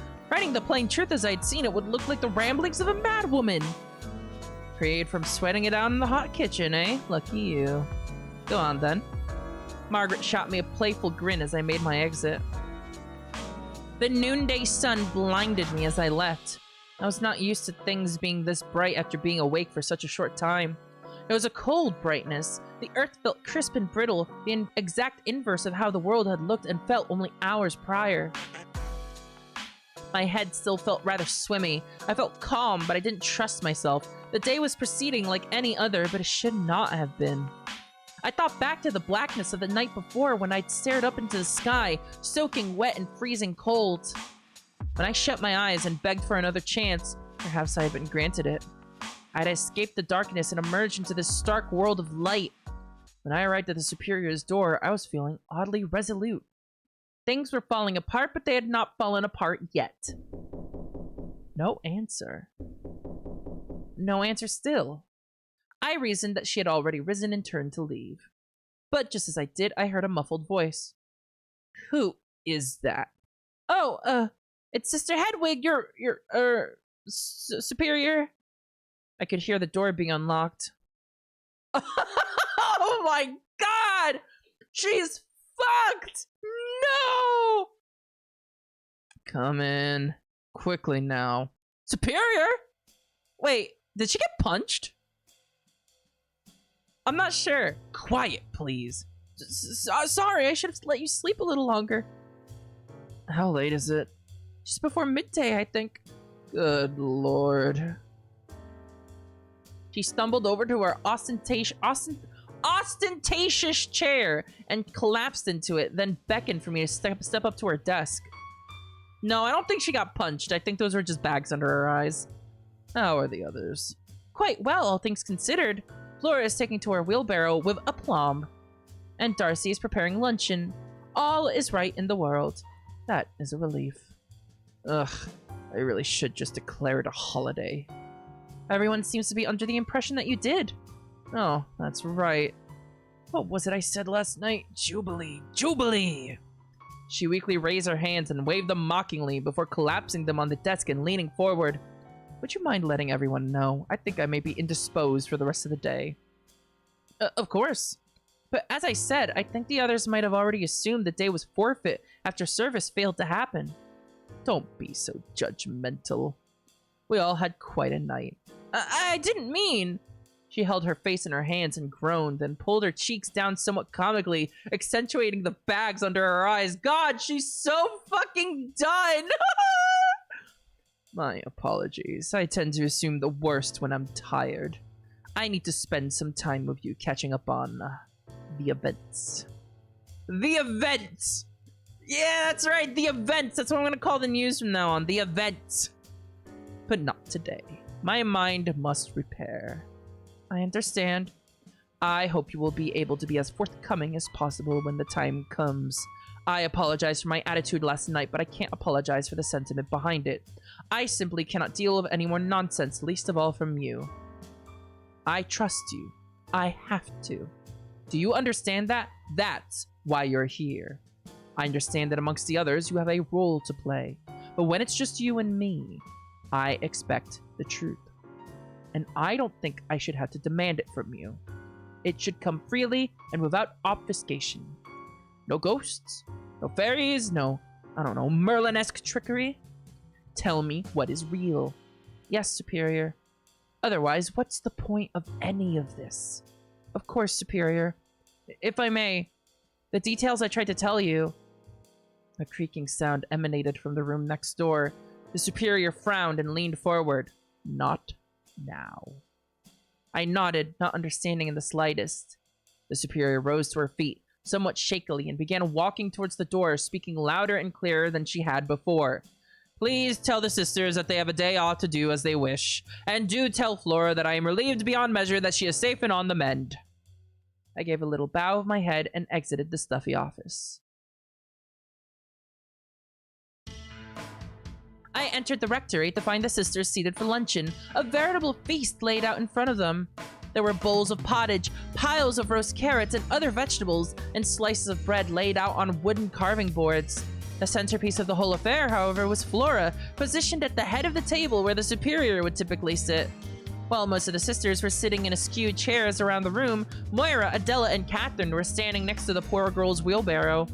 They were helping her spoon stew into her mouth out of a bowl resting awkwardly on her stomach. They're fucking trying, okay?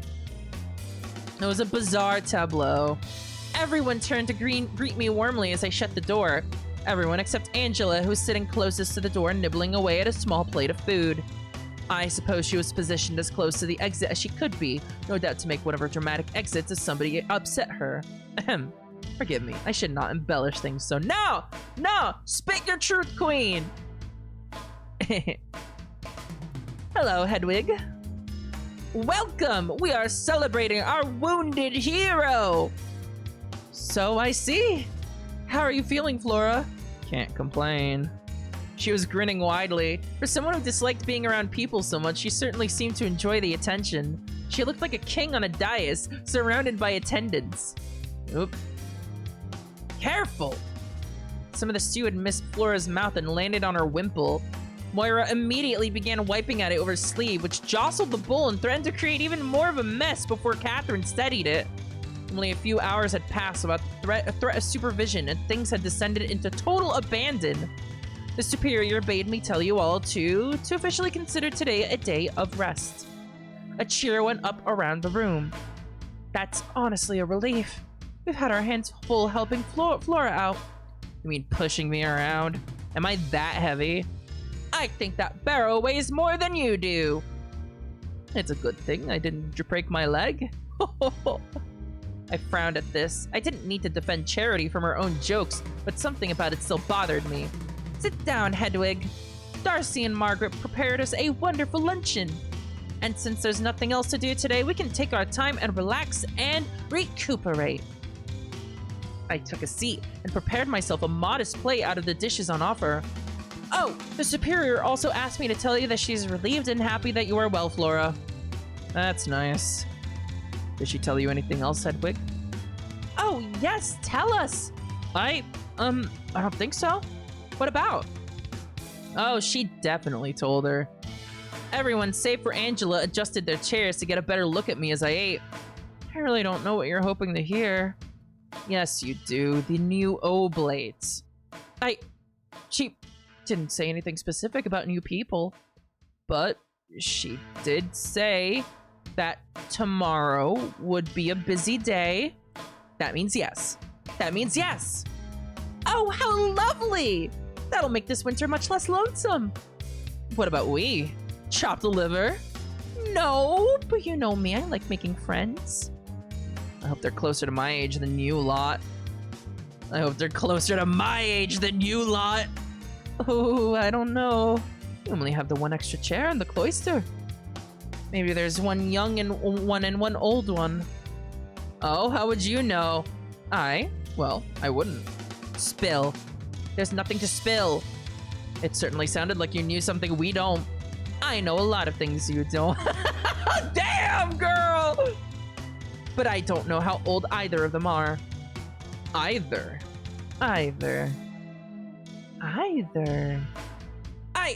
Look, that's a figure of speech. No, it is not. I do not think it is. Adela's showing up for her commentary, immediately leaves. I misspoke. She wiped her mouth and pushed her chair out. I'm going to go and enjoy this crisp air while I can. Either.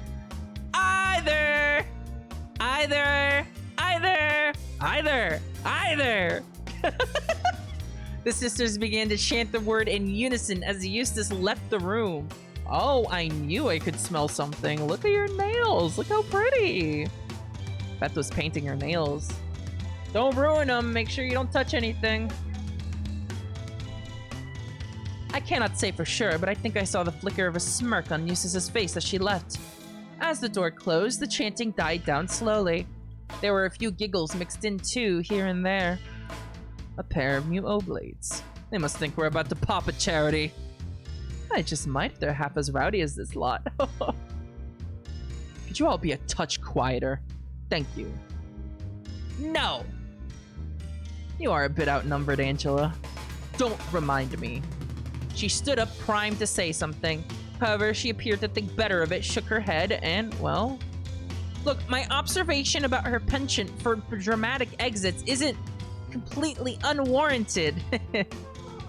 Perhaps we can exchange her or one of the new sisters. Surely there's a convent out there in need of a nosy bitch. Catherine. Alright, I'm being unfair. Angela's worth the pair of them. She comes with two faces after all. Holy shit! Enough. Am I wrong? Not in the slightest. Which is why, that's enough. I like it when you and Angela fight.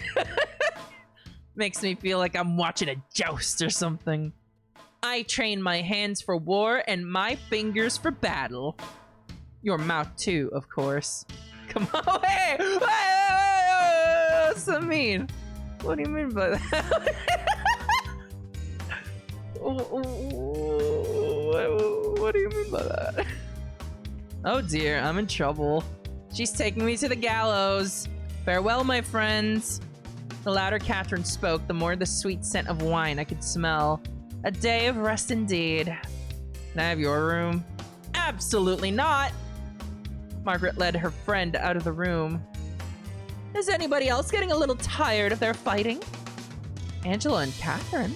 Well, it is a bit complicated. Fighting or your enjoyment of it? Both, I suppose? It is rather funny sometimes. Catherine does have a way of words, but Angela has an iron will. I find it exhausting. I do wish they would just make up. That'll never happen. Oh, I don't know. Stranger things have happened. Not many. Adela is correct for once. It'd be a miracle among miracles if Catherine and Angela ever saw eye to eye again. Thank you for such a sincere compliment, Marta. I don't know what you're talking about.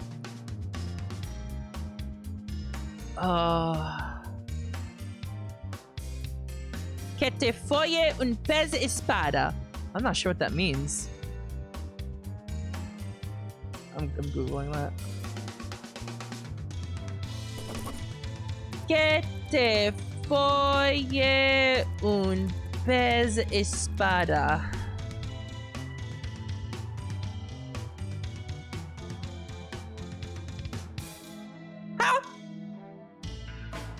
May a swordfish fuck you. Is, oh yeah, pez espada, swordfish.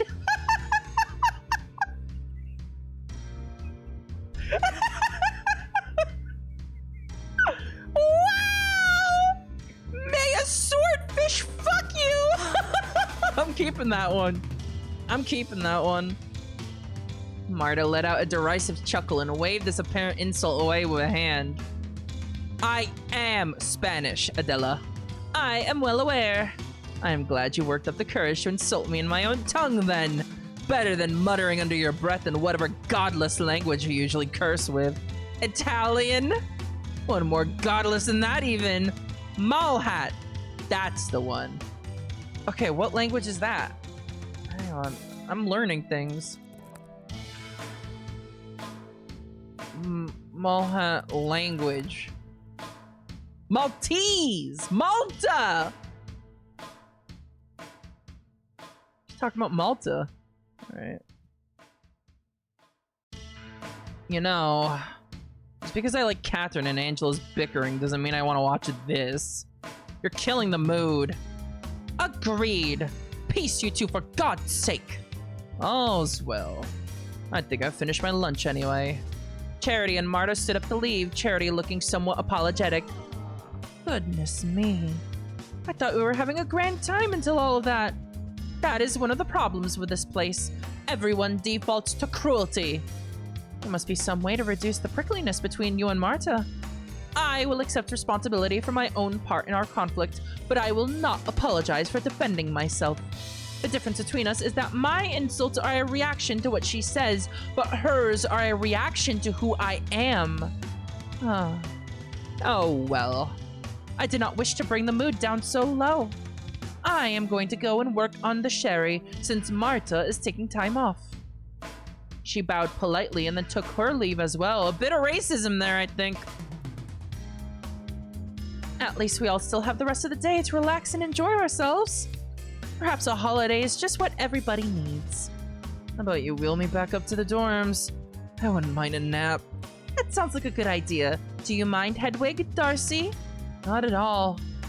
Either implies that there are two new oblates, does it not? Darcy, I love you! Sorry, just been stuck on that one for a bit. That's right. Thought so. Hedwig, would you mind helping me clean all of this up? I'd be happy to. I winced at my own chipper tone. I had been trying my best to trail off less, stammer less. I was afraid that in this instance, I sounded as if I hadn't heard about or cared about the awkward exchanges in front of me. No matter what I did, I was always conspicuous. Moira and Flora departed as Darcy and I began stacking up plates and utensils.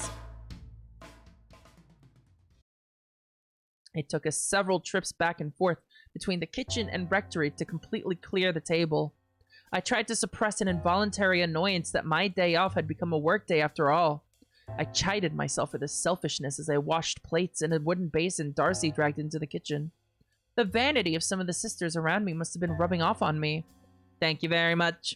It's my pleasure. What are you going to do the rest of the day? Well, let me think. The garden needs tending to. Surely not. Isn't there anything less exhausting you could be doing? You do so much work around here. I hardly think of it as work most days, but I suppose you are right. I like to experiment. Experiment? With my plants. I grow them and pick them and grind them up and boil them and burn them and lots of other things. Sometimes I make things that are useful, like that tincture I gave you the other day. Other times, nothing happens really. But it is all worth writing down. That still sounds like work to me. Yes, but it's all for me, so I don't mind. I see, that's a good way of looking at it. Is there anything in particular you're working on at the moment? No, not really. I haven't had a project plan in a while. My last big one was something I was working on with Catherine, but, well, we talked about that a bit. Did we? Yes, when we were shepherding. Oh, yes. I remember the surprising sadness with which Darcy had described Catherine's fair weather fascination with her fellow sisters. We worked together for a bit and it was nice, but now it's just me. That's right, it seemed Catherine seemed to like hyperfixate on specific sisters for a little bit and then just totally ghost them. And that kind of left some of the sisters a little sad, I think, if I remember correctly. We continued washing up for a while in silence, wood occasionally clunking against wood as I sloshed plates back and forth in the basin. Actually, that's not true. Eustace helps me quite a bit. Oh, well, that's nice. It isn't quite the same, but I do appreciate it. I'd never seen Darcy in such a low mood, even on the hill with the sheep where she had confided in me about Catherine. She looked positively morose. I suppose she is busy today, though. Would you like my help? That would actually be very nice, yes. Oh, wonderful. I mean, I'm sure I don't know a thing about it, especially compared to Catherine, but that is not a problem. I'll appreciate just having someone to hold things. Yeah! Hell yeah! Hanging out with Darcy Day! This is what I want! This is what I want!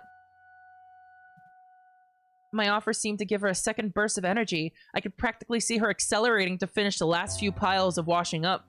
I did my best to finish what I was responsible for. Her energy was boundless compared to mine. When I began to slow down, it seemed like Darcy sped up. I must confess that I had not really thought things through completely when I had suggested I help her. It seemed like a kind thing to say, and therefore I had said it. I had not really expected her to say yes. No, that's not entirely accurate. I had not thought through any possible responses at all. We finished stacking the plates and utensils where they belonged. Darcy waddled away, bristling with energy that I could not match. I followed her back towards the dormitory. We didn't pass anyone on the way back. What is this music?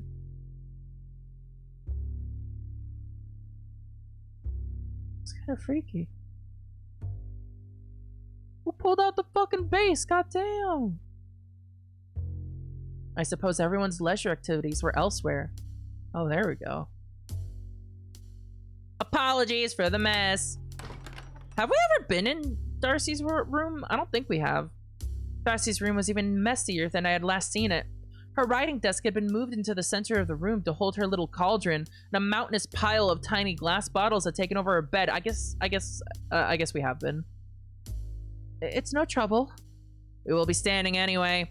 Would you mind bringing some fire in for the cauldron? How? Just use one of the candles on the mantle. Oh, of course. One moment.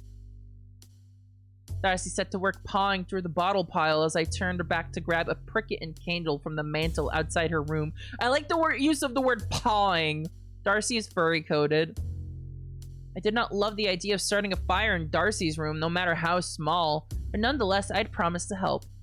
Someone keeps taking those without telling me. Candles aren't cheap, you know. I wheeled around so quickly and nearly blew the candle I just lit out again. Oh, I wasn't aware that I had to tell you about that sort of thing. I apologize. You took one? Yes, last night when I heard Flora. Well, I do keep a log of that sort of thing, just so you know. I'm sorry. No need to apologize. I understand it must have been a rather extreme circumstance. So, you heard Flora? Oh, dear. Yes. She had gotten her leg caught in the big door on the landing. I must have been asleep. It's a good thing you heard it. Indeed. Did you put the other pricket back? Oh, no. I think it might be in my room still. No trouble. Just put it back when you get a chance, please. What are you doing with this one? It's broad daylight. I'm actually just helping Darcy with, something or the other. Oh. You're just lighting something and putting it back. I suppose there's no need for me to log it. Where is this log? I'd never seen it. I can make sure to write in it when I take a candle in the future. Eustace tapped her head with one finger. I have a system. Listen, chat, she's autistic, okay? So, I should just tell you? If you could. I will endeavor to do so. Wonderful. Her clipped speech today went beyond her typical standoffishness. Are you? Quite well. You know, Hedwig, it's funny. I keep thinking that a lot of incredibly stressful things have happened around here lately, but maybe I'm just imagining things. Her eyebrow twitched. It reminded me somewhat of our recent talk in the garden, and made me realize what a silly question I had just asked. However, she sighed after a moment and relented. I'm sorry. Yes, I'm feeling a bit stressed today after all that business last night. I'll be fine, though. I'm going fishing. Oh, shit! There's fishing in this game! Peek! Fucking peek! She reached past me to open Darcy's door. Darce, is my rod in there? No. Wait, hang on. Yes, it is. Darcy emerged carrying a long, wobbly stick with a long bit of twine fastened to it and handed it to Eustace. Thank you, Darcy. No trouble. Have fun. What are you two up to? Darcy had nobody around to help with her plants today, so I am. Eustace looked oddly panicked. Oh, right. I forgot about that. That's all right. I could stay and help if you liked. No, that is fine. Thank you, though. Raise a crowd. It can be. Well, I'm off then. Ooh, are they fighting? Ooh. Usually these two are very close. Did something happen between them? You know, last night, Eustace was in Darcy's room last night. Much to think about. Bye for now. Eustace looked she was considering saying something else, but she eventually swallowed whatever it was and skulked out of the dormitory. Oh! Oh! Oh, the girls are fighting! The earthy scent of Darcy's cauldron caught me off guard as I stepped into her room and closed the door. I couldn't help but cough. No, it's fine. She can be a bit scatterbrained. Coming from Darcy, this seemed a rather sharp barb. What is this little project you're working on? And what can I do? Well, I have some ingredients sitting around that I never had a chance to try. Due to, well, all of the goings-on recently. And I thought, why not try some today as we have a bit of a day off? How delightful! What ingredients? A little of this and a little of that. I cannot say. I did not like the sound of that. I didn't like the sound of that coming out of my mouth! I like the sound of that! Hedwig, you are such a fucking liar. As much as I had already come to admire Darcy's prowess of plants, I wasn't sure I trusted her with unknown ingredients. Or more selfishly, I desperately wanted to avoid being partially responsible for anything we made should it have some ghastly side effect. I would be nervous about toying around with unknown ingredients without someone I trust as much as you around. I assume none of these plants are dangerous? Not if you follow my lead. And avoid getting them on your hands. Oh. The little fire beneath the cauldron had brought the little pool of water at the bottom to a boil. Darcy produced a small pair of tongs from the writing desk behind her and clacked them together happily. Now, if you wouldn't mind getting one of the bottles of henbane. Which one is that? The sort of green and black one. I scurried around to the pile of bottles on the bed and began pawing through them. So much pawing today! Unfortunately, most of them fit the description of green and black in one way or another. Leaves and roots tend to be those colors. While there were a handful of powders and other pigments, most were simply green leaves or furry green stems. One was full of what looked like little wooden balls that rattled when I moved it aside in search of the henbane. Coriander! There was even a purple flower, which I found rather pretty. I'm afraid quite a few of these are green and black. Oh, sorry. Green flower that gets darker in the middle. Oh, found it, I think. I held up one of the little bottles for Darcy to inspect. That's the one. Put some out on the little cloth and hold it out for me. Is it dangerous? Well, you wouldn't want to rub any in your eyes. But don't worry, we are going to put just a small amount in this concoction. I nervously obliged, uncorking the bottle and gently shaking the little flowers out onto a cloth on the bed that Darcy had pointed to.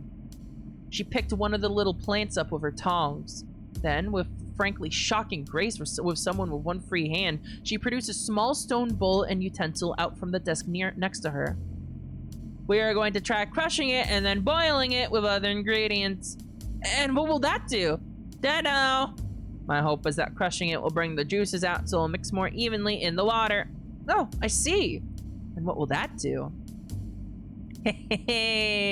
We will see. We spent at least half an hour going back and forth like this.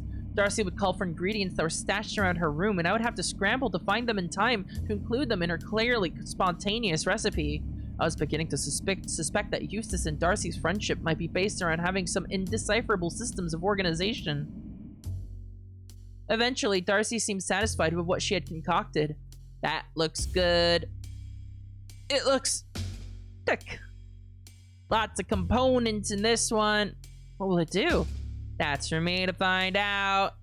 She began ladling dollops of the slightly sickly-looking liquid into a round glass bottle similar to the one she had given me before the feast in the Misericorde.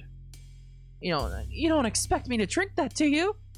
Oh, I wouldn't dream of it until I tested it myself. I have a stronger stomach than most. Don't! But she had already tossed the bottle back and gulped down what was inside. Darcy gets food poisoning chapter! Yay! Yuck. Coulda used some mint for flavor.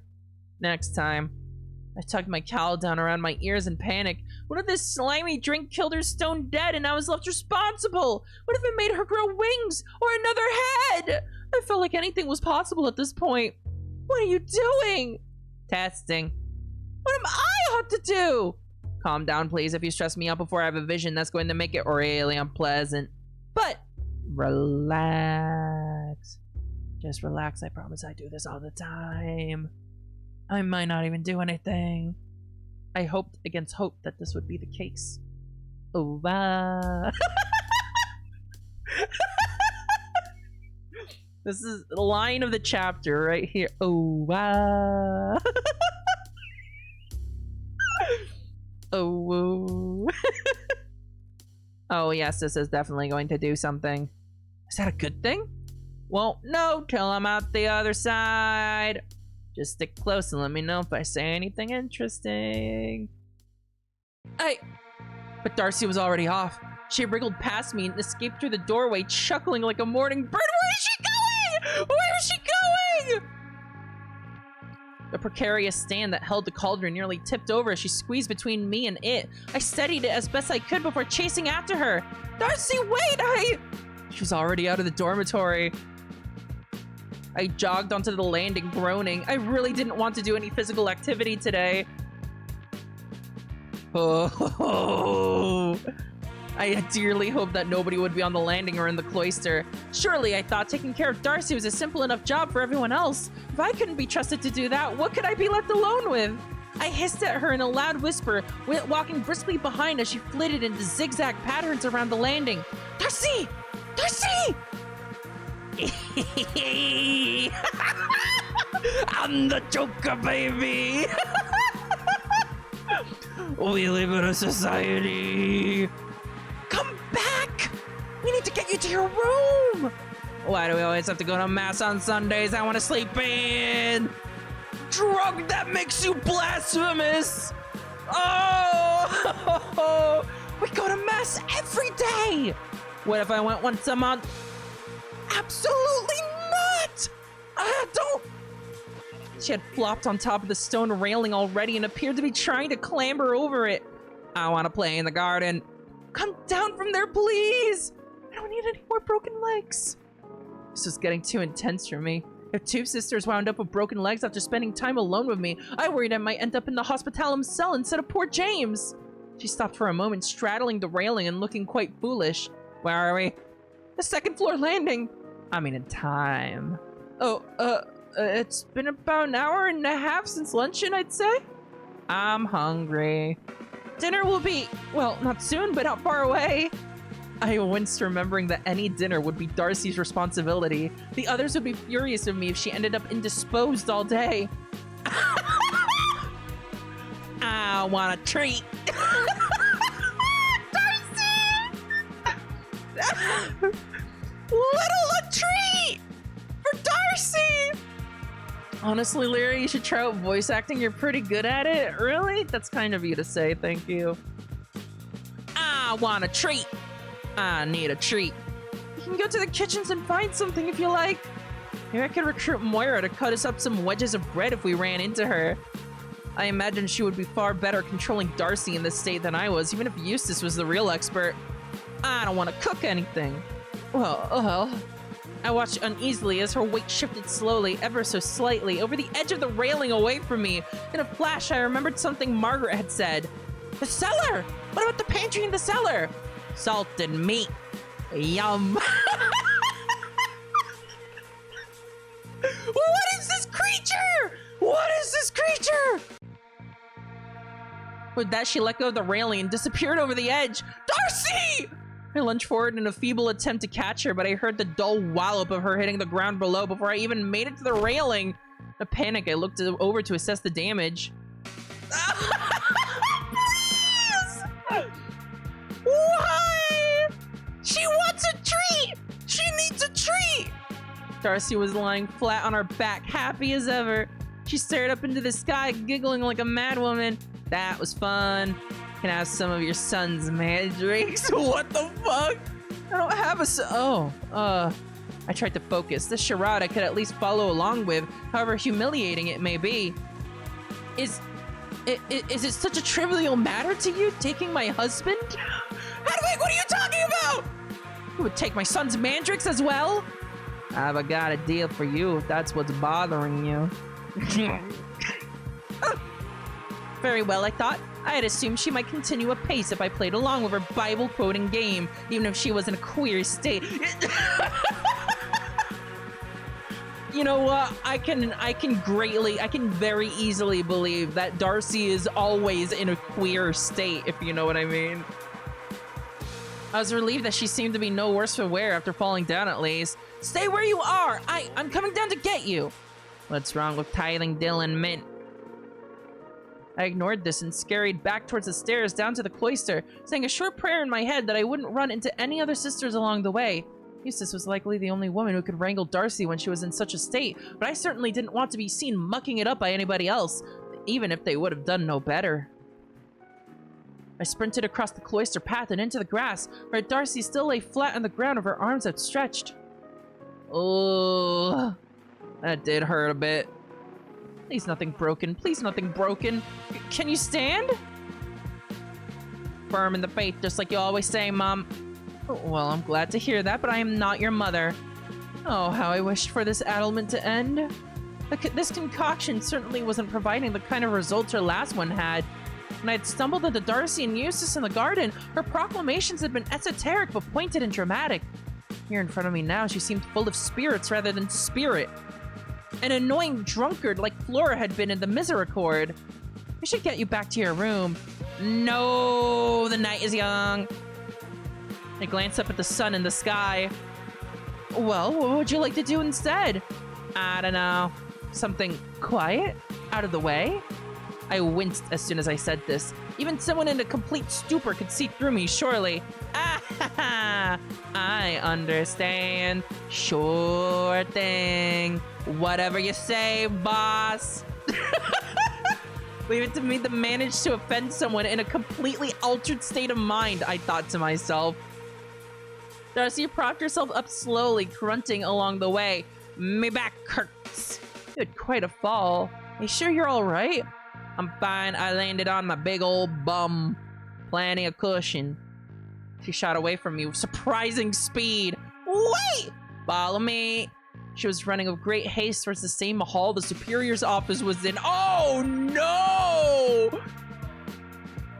I panicked and followed her. Oh, no!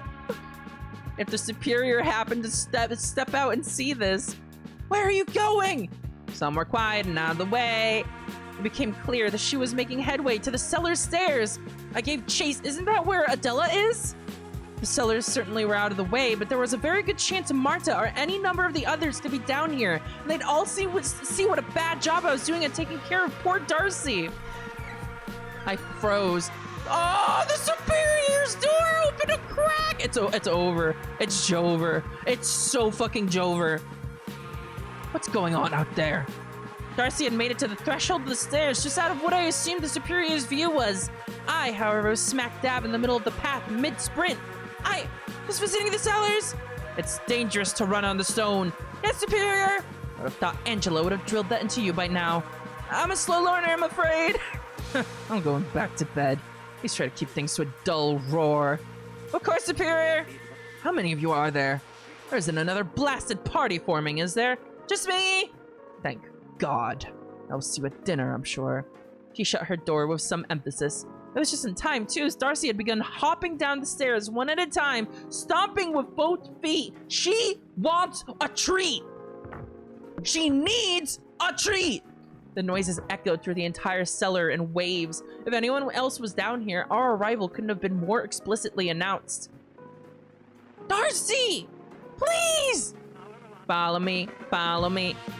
She waited for me at the bottom of the stairs, staring through me with her glazed eyes. Lying to a nun? I mean, they're all nuns. Surely it cancels out if a nun lies to another nun, right? When I caught up to her, she bounded away again towards the row of barrels deeper in the cellar. I jogged to keep up. As we passed the barrels we had smashed her in Catherine's wake, I winced a little. The stone floor was deeply stained. What had we been thinking? Darcy disappeared into the maze of casks ahead of me. There was very little light here save for cold sunbeams let in through grated holes around the edges of the cellar's ceiling. Darcy! Where are you going? I told you, silly. Some are quiet and out of the way. Well, it doesn't get much more out of the way than this. I tried to follow her voice, but the echo was impossible to pinpoint.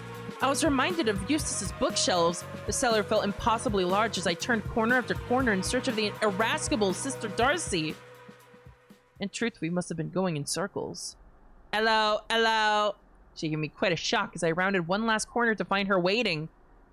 Hello? We stood in silence for a moment. There really must have been no one else here, I thought to myself.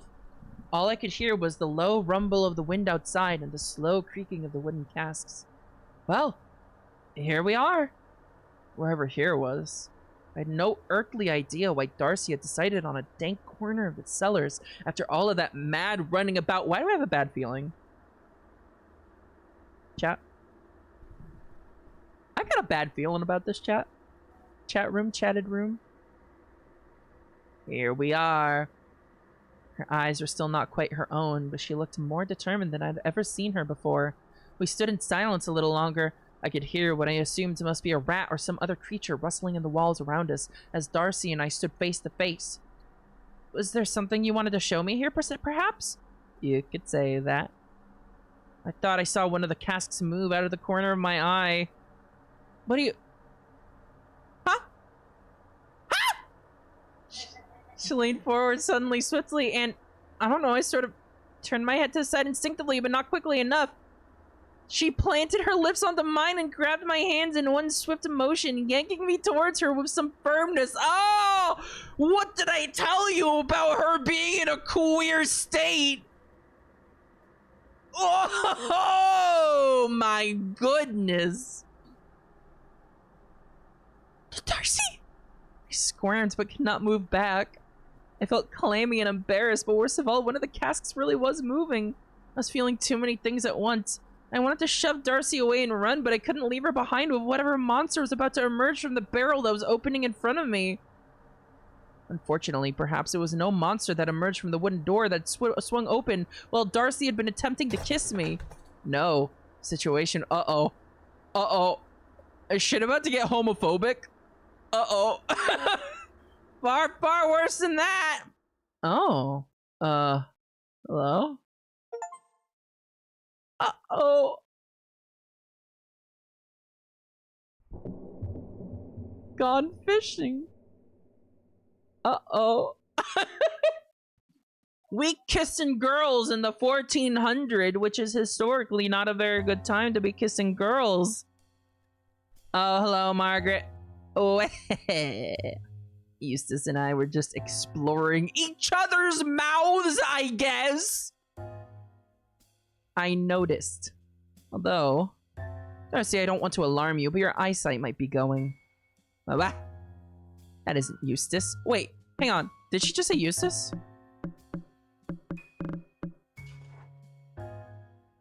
Oh, shit! Oh, yeah. Oh, yeah. Oh, yeah. Darcy and Eustace are fucking. I didn't even notice that. Oh, oh, oh, oh. Oh. Oh, I called it. I called it. I called it. I called it so hard. Darcy squinted and peered at me. I suppose she finally saw through whatever distortion or tincture it caused because she let go of my hands and took a step back. A sheepish grin crept over her face. Oh, Hedwig, I am so sorry. It's no trouble. This is too funny. Margaret reached into the barrel she'd emerged from to scoop up a bundle of dried meats and hard biscuits. When she stood back up, she must have seen my expression and assumed that I was mortified by what she carried, rather than the kiss she had interrupted. I was hungry. Why'd you take the secret entrance? I would've just let you into the pantry if you asked. It's more fun this way. Anyway, you were clearly busy. We weren't! I blurted this out far louder than I had intended. Weren't what? Busy! Not really? What were we doing? Wait, well, Eustace had plans, so I stepped in to help Darcy with some of her, studies. Right. Her lesbian studies. Oh my god! Any interesting discoveries? Oh my god! This one was no good. Well, I don't know. It wasn't bad. It did make me think Hedwig was Eustace. That does seem rather a large flaw. I find Eustace difficult to miss, what with the expensive spectacles and all. And not only that, it made you think I was your mother, perhaps. Hope not. And a man! No, I don't remember that. That doesn't mean much, to be fair. You forget a lot of what these things do to you. Doesn't Eustace typically write it all down? Well, yes. Well, you must have thought I was a man just now. Why else would you try that? Oh, Hedwig. Oh, Hedwig.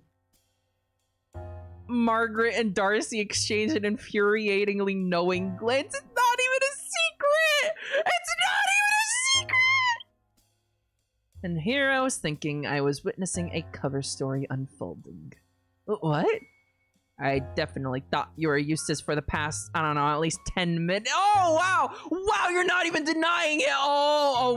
We're teaching Hedwig about gay people right now! Right now! I was having a wonderful dream, frankly, but I'm sorry for dragging you into it. A dream with Eustace? I couldn't verbalize it. The pair of them looked at me with a mixture of concern and amusement. I hate that sort of dream. The kind where it's just a normal day and then you have to do it all over again when you wake up. Including going to kiss Eustace, I guess. Well, like I was telling you, me and Eustace are in an odd spot at the moment, so it was nice. Ah. Oh, wow, she was telling her about the marriage dispute. I was beginning to worry that I was dreaming. If you'll excuse me. I wobbled away on unsteady legs, leaving Margaret and Darcy to talk about whatever it was they were going to talk about. I rubbed my mouth where Darcy's lips had pressed against me as I wandered back through the cellar towards the stairs.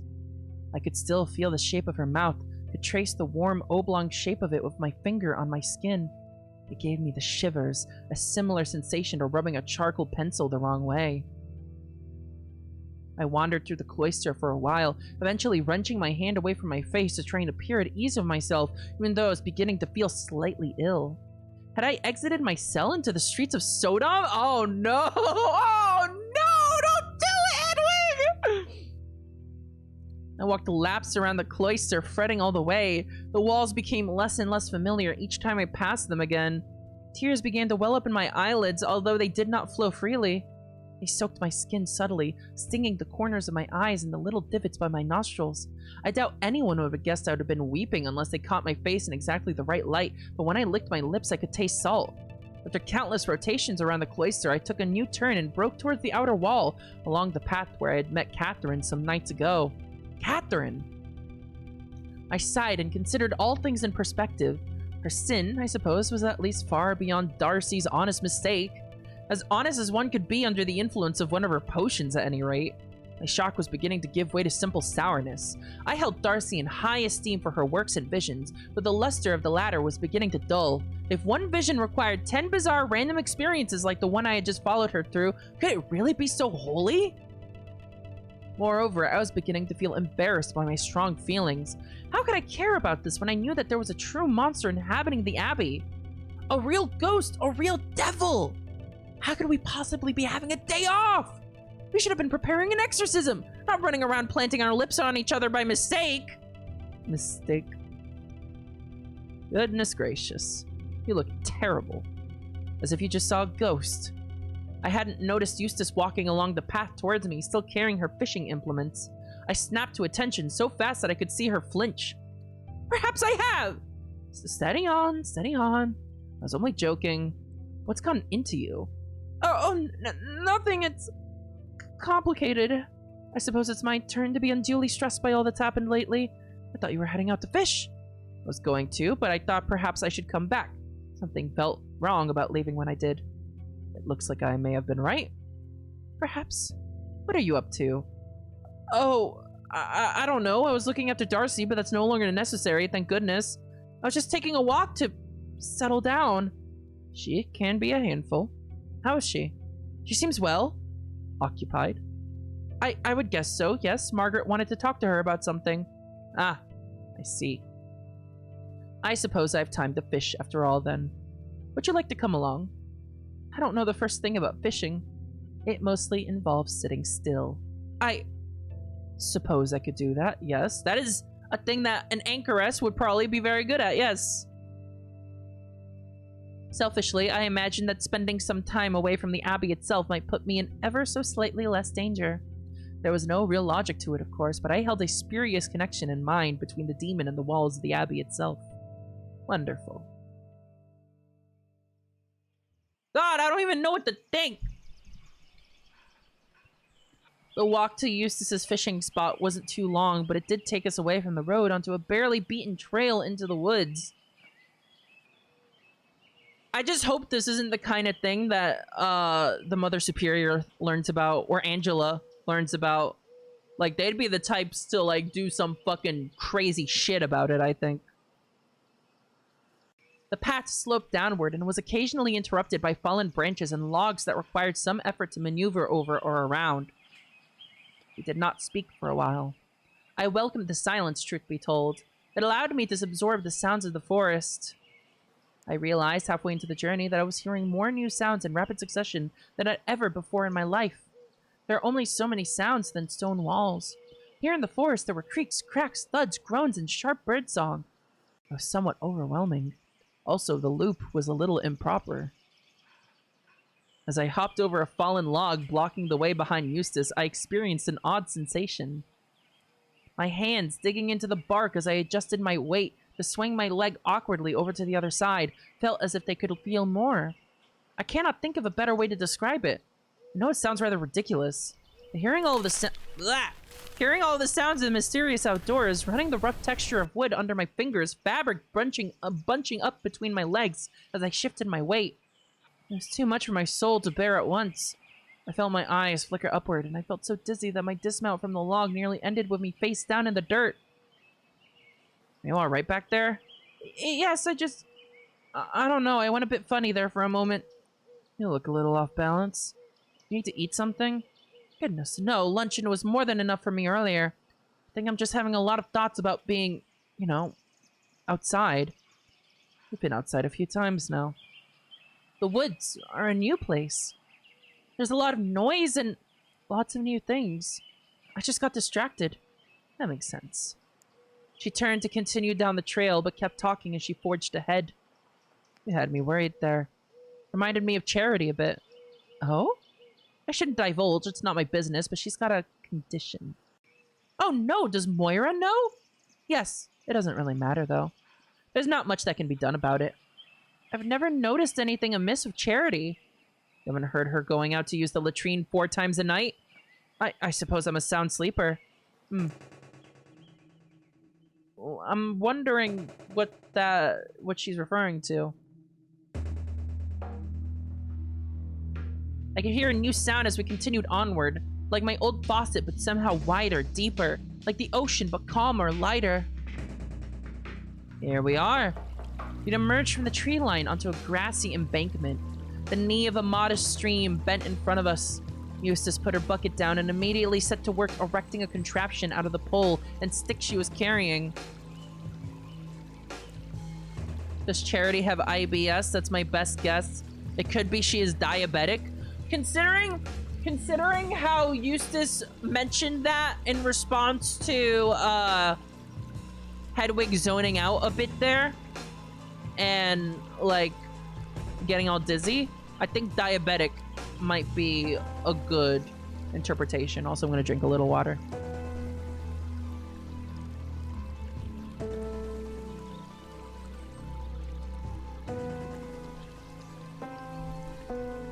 I feel like in the 1400s, that's something that's gonna kill you quick, though. I don't know. Sit down anywhere. Would you like some help? No. This is just for me. Very well. I glanced behind me to try and find a good seat, but nothing stuck out in particular. It was all dirt and grass. Just sit. Your bum is going to get soggy no matter what out here. I gingerly sat down. My habit was thick enough that it was surprisingly comfortable. Damp, but not sodden. The cold ground gave me a jolt when I first touched down, but after a few minutes, I was pleasantly situated. I was suddenly revulsed, however, when I saw what Eustace's bucket had been carrying.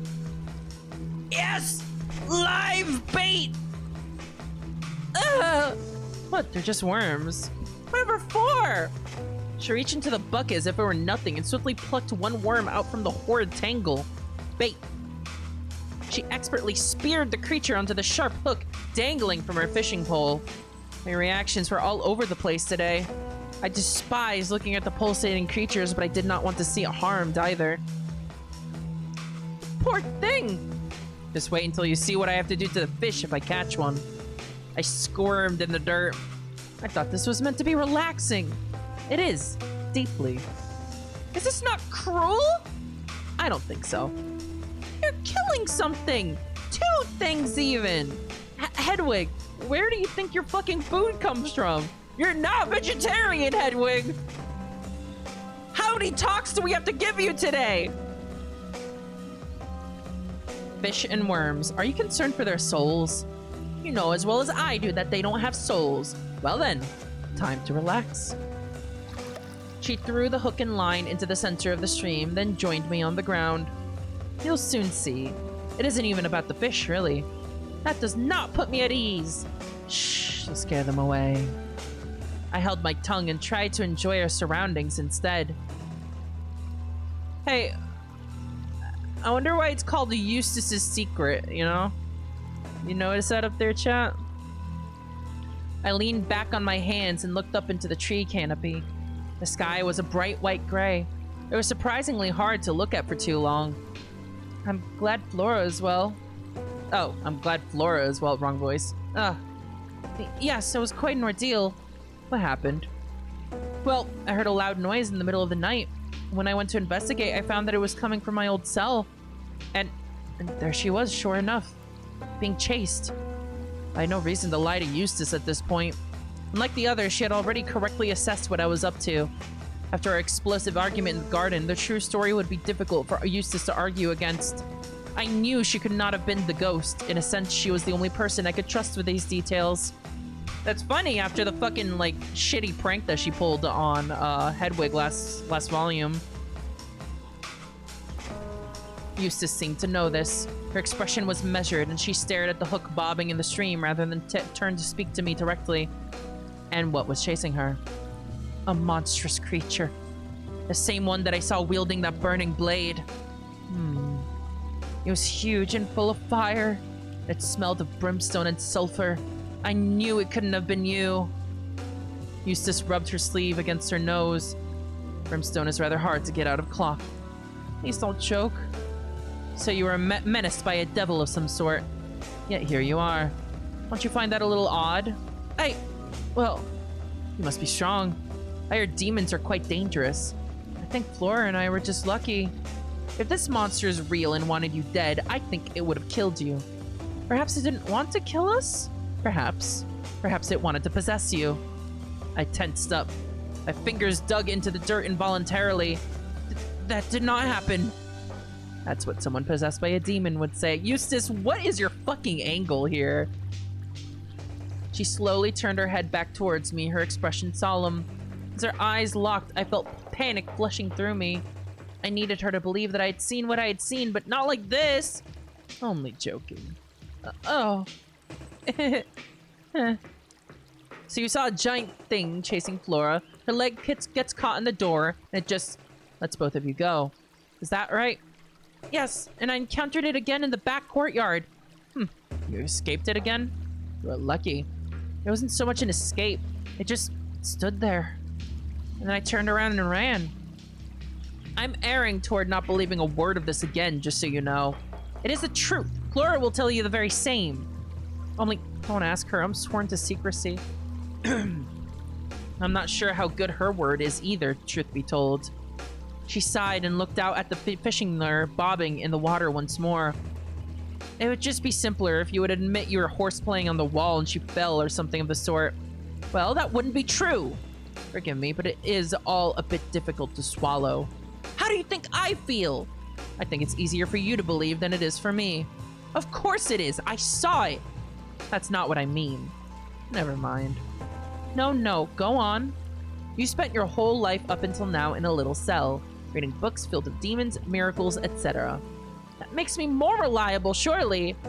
I thought back to when the Superior dragged me out of my cell. I was a pair of fresh eyes on the mystery of Catherine's death. I have as untainted a view of the world as anyone could have. Surely what I describe is as unburdened with worldly context and what-ifs as possible. No, it means you're fucking superstitious as hell! Do you really believe that? Do you honestly think that your eyes see a clearer truth than mine? Your cell didn't keep you in some fresh, undriven state. In fact, you have more of a bias than any of us. Tenfold, easily. I read nothing but scripture and commentaries. I know, and I'm telling you that the scripture and commentary bouncing around in your mind doesn't all add up to zero. They aren't some sort of universal default. Your mind is as full as any of ours, if not more so. Now you're being mean-spirited. No, I am not. Give yourself some credit. Do you have the mind and will of a newborn baby? No. No, you're an intelligent 20-odd-year-old woman. That intelligence might come from a very narrow pool of experience, but it was experience all the same. I suppose I understand. Good. There was a brief pause as Eustace adjusted how she was sitting and squinted into the water, checking the Lyra for activity. 30-odd-year-old woman, I think. Being cooped up all that time was good for your skin. She lurched forward suddenly as the string attached to the pole went taut. I touched my forehead in confusion. My skin felt as pallid and greasy as it always did. Another attempt of Eustace's to befuddle me, I reasoned. Eustace pulled the line in hand over hand and eventually dragged a small fish onto the shore. Doesn't it, hurt your hands to, pull a fishing line with your bare hands? I feel like that would hurt. Yes? Okay, I thought so. There we are. She held it up by the tail and removed the hook in its mouth. Then, without warning, she smacked it against the rim of the bucket hard. What was that for? You have to kill them or throw them back. This one looks tasty, so I killed it. Such violence! Ultra violence! Eustace sighed and dropped the dead fish into the bucket. I have to admit, I did not foresee fishing being such an obstacle for you. But perhaps that's my fault. There are a lot of things most people don't think about that you're seeing for the first time. Stairs, chessboards, greeting customs. Huh? Nothing. Have it your way. Is she still thinking about the kiss? But answer me this. What are you going to do now? About what? Don't play dumb. About your inquisition. Well, I pondered for a moment. I believe I must keep sticking my nose in things. I'm so sorry. I can't pretend I'm happy to hear that. But I understand. I would probably feel the same in your position now. All I can do now is ask you to reconsider. To stop. Why? Because you will get hurt well before you find any answers. And you will put us all in danger. What the hell do you know, Eustace? What the fuck do you know? Literally, what do you know? Why do you talk about Hedwig's demon sightings as if they're complete nonsense, and yet you are still certain there's something mega dangerous in the Abbey? The thought that it could be a ghost or a demon is the stupidest shit she's ever heard, but there's something still dangerous in the Abbey. What is going on here? This isn't just about you or me. This is about everyone here. You saw what happened to Flora. So you don't believe I saw a ghost, but you insist that I stop? You speak as if you know what it all means. Must I have stuck my hand into a rose bush to be wary of its thorns? I don't know what it is. I barely even believe you're sure what you saw. But I know that whatever it is, it's no good. There must be some connection to Catherine, though. You keep on mentioning danger waiting for me if I keep following the Superior's orders. And if this is the danger, they must be related. You know something clearly, so maybe it is Catherine. What the fuck? Huh? What do you mean? Huh? It makes about as much sense as it existing at all, doesn't it?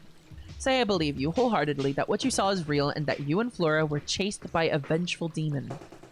Is it such a large leap to wonder if it is Catherine? Or related to her in some way? Yes! Why would it be? I cannot entertain such a dark thought. What possible evidence would there be that could connect the two? What evidence do you have that it happened at all? Anyway, Flora and Catherine. There is some history there. Unpleasant history. Ooh.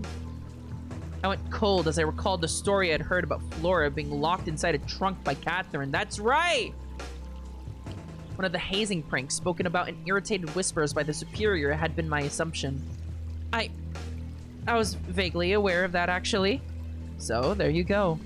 I'm not saying that it is what it is, of course. But, you know, it is something to think about. What would we do if that were true? What difference would it make if I did or didn't keep my promise to the Superior to investigate what happened to Catherine? When you first saw the beast, what were you doing? I was on the landing. Doing what? Looking for Flora. As part of my investigation into Catherine's death, I suppose. I was worried her disappearance was connected. So in this scenario, if we pretend monsters are real, it seems logical to assume that you were being warned away from something by the ghost. And what was Flora doing? I don't know. She'd been in my old cell. That's very interesting. Follow that thought. She suddenly yanked another fish out of the water. She continued speaking as she inspected the size. Flora and Catherine were very close for a while until they weren't. There is a connection there. If you want to investigate something, look into that. And then what? And then stop, God willing. And then what? Just wait to die or worse when this beast strikes again? I have a theory about that. A theory? It seemed preposterous to me to ascribe any sort of logic to devilry, but I was too curious to object. A dark sense of suspicion, perhaps not of Eustace herself, but of what she knew, began to creep through me. I can't help but wonder if it will leave us alone if things just remain as they were. That seems a tall order when someone might have been murdered. I know, but consider that there have never been so much as a whisper of hauntings until Catherine passed. Sorry, hang on 1 second.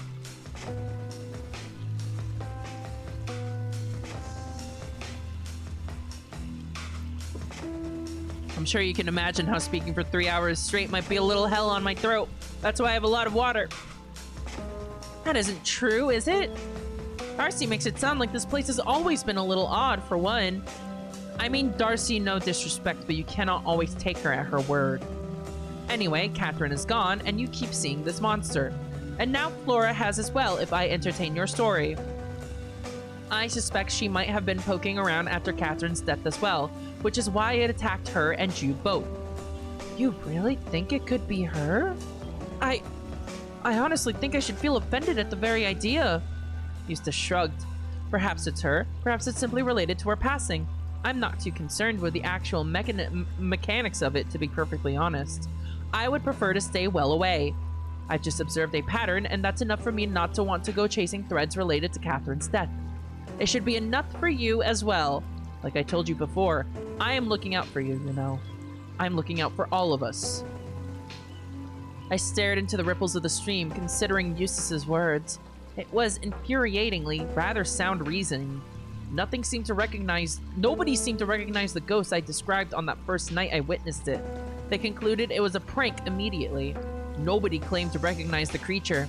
And when Eustace had dressed up as the same beast to scare me, it had been based on my description, and had genuinely terrified everybody else in the room. I recounted the times I'd seen the terrible apparition. You fucking fucking creepy ass! Jesus, what the fuck? Outside my window, after the superior had told me her plan for me. In the hall, when I had been snooping outside the Misericorde. On the landing above me, when I was observing the sword in the cloister. Looming above me in the garden, when I had been looking for Flora. And then finally, of course, the attack when I had finally found her. These indeed were all connected to my search for the truth about Catherine. There was one small detail nagging at me, however. When we were traveling back up the mountain from the village, you seemed to hold visions, apparitions, and so on in very low regard. What has changed? A moderately convincing eyewitness account. Isn't this what you wanted? For me to change my mind? Goodness, Hedwig. Learn to accept victories when you've earned them. Well, that is heartening. I propose a deal. Stay out of it. Stay out of it truly for 1 week. If nothing happens, I win. We accept that Catherine's death was a tragedy that afflicted us all deeply and move on. If something does happen, I will leave you be. And we can chase whatever this ghost is together. Does that sound fair?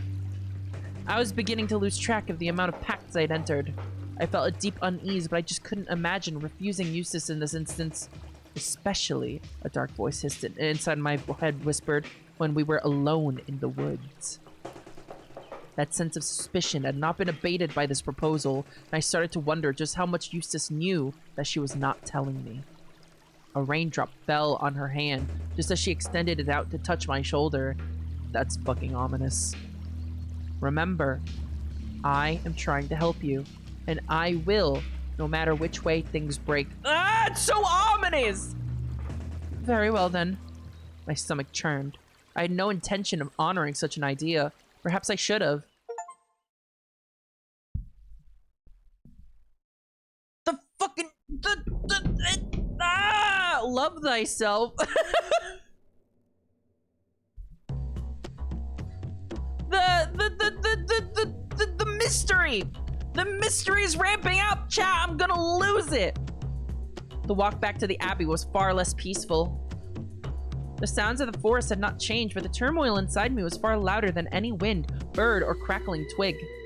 When I was very young, I watched a rowboat tip over when one too many people scrambled to fit inside it. It's one of the strongest memories from before I became an anchoress. Perhaps my only complete memory from that period. I felt like that rowboat now. I was not built to hold this much weight or movement. I grimaced to myself as I recalled all of the secrets, pacts, and threats I held. The superior's demands, Laura's plea for secrecy, Catherine's whorish behavior. She's still fucking, she still hates that. Angela's assumed pact, Eustace's ability to look right through me and the lie I had just told to make her happy. And above all else, my broken oath. My promise to God, now in tatters for weeks. Not only was I no longer an anchoress in his service, I barely made time for him at all. I did not recite all of the hours. I no longer prayed as I once did. I no longer labored over scripture. I could feel my knowledge of the words slipping away letter by letter. There was a point in my life where I could recall most any passage from memory. Now I was beginning to worry that my grasp on scripture was about to be pushed out of my mind to make room for these sins. There was no room left in my little rowboat. Neither Eustace nor I spoke until we were back inside the walls of the cloister.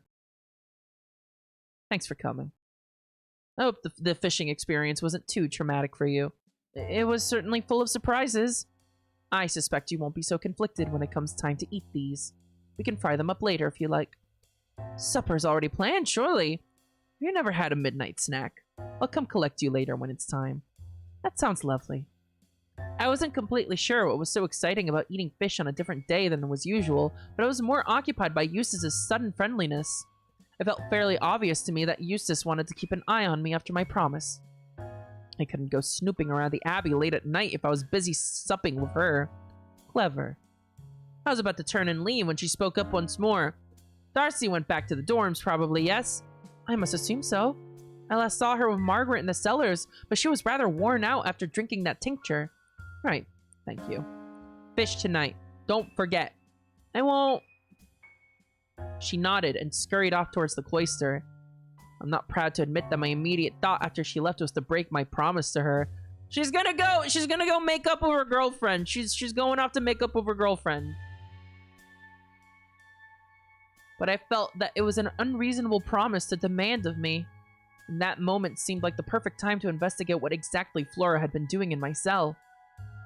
I walked to the stairs slowly, making sure that Eustace was far enough ahead to miss me following close behind her. After climbing the stairs, I scampered across the landing, relieved to see that nobody else was between me and the crossing where I had first seen the ghastly demon. I slowed a little. The same crossing where it had chased Flora and I. To my left, the door that crushed her leg. I turned to the right and walked forward a bit until I came to the corner, facing right again to stare into the darkness of the old hallway. My cell at the end beckoning through the ink. Eustace's theory rang inside my head like a bell. I stepped forward. It was dark in here, but it was broad daylight outside.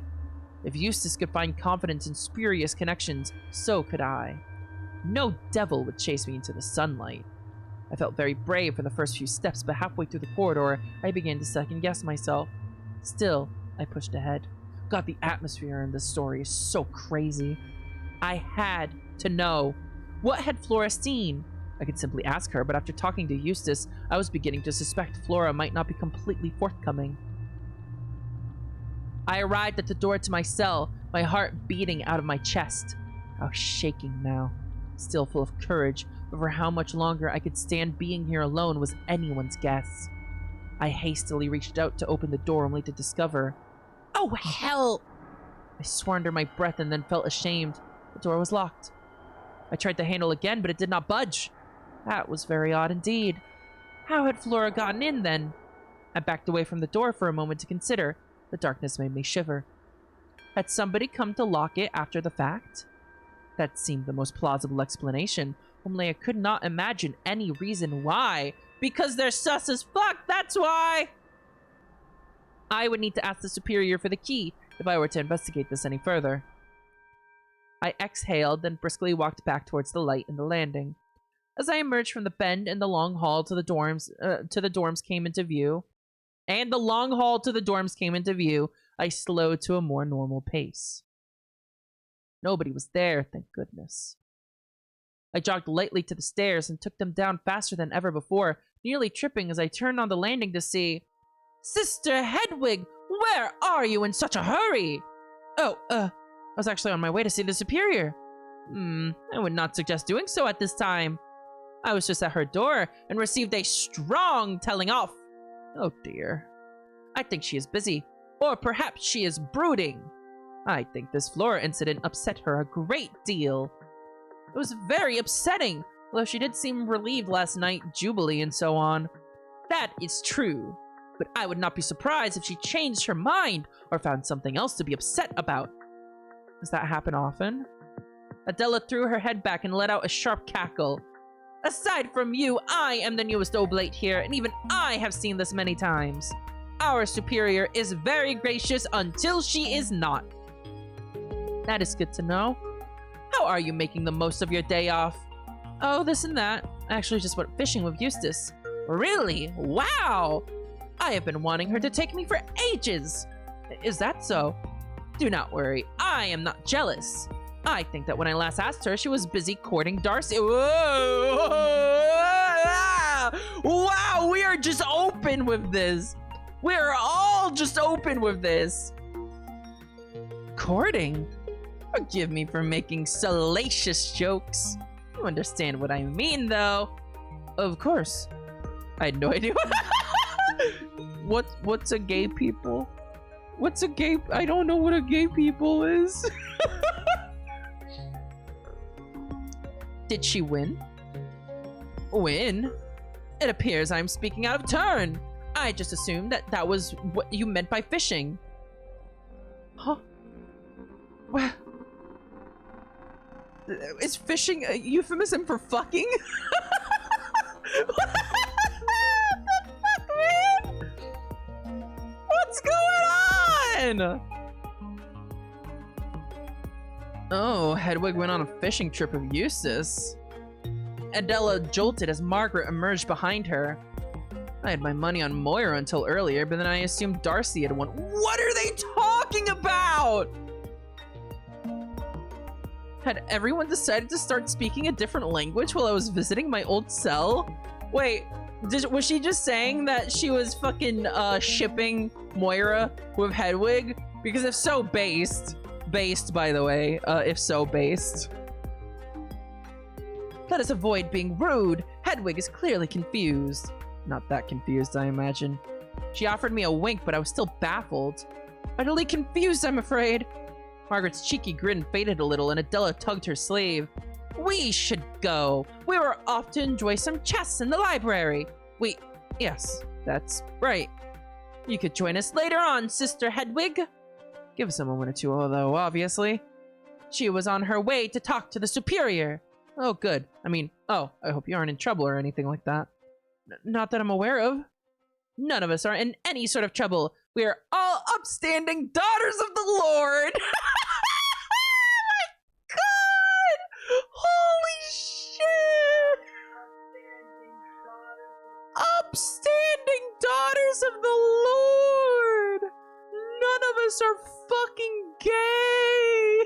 Oh my god! Wow!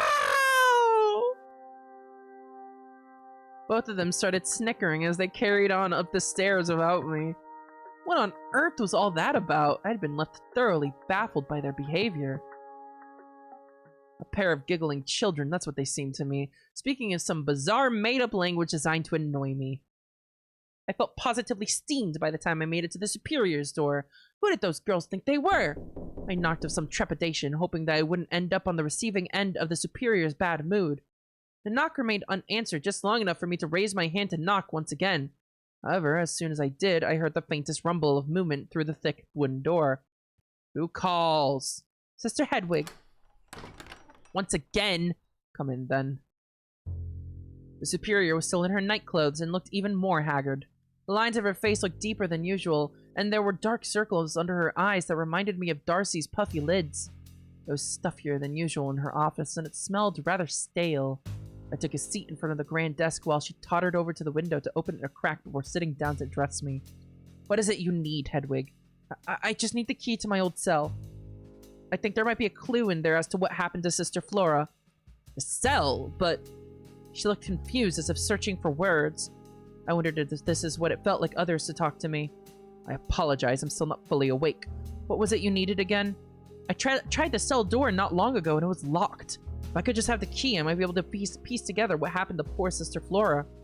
And determine if it had anything to do with Catherine. I see. The cell key. Yes. She pulled open a drawer and fumbled for a moment before producing a large key ring. It jingled as she fiddled with the mechanism to remove the key I needed. The sound sent a shiver up my back. She tossed the key toward me. It landed on the desk with a clatter, and I could see the superior wince of regret.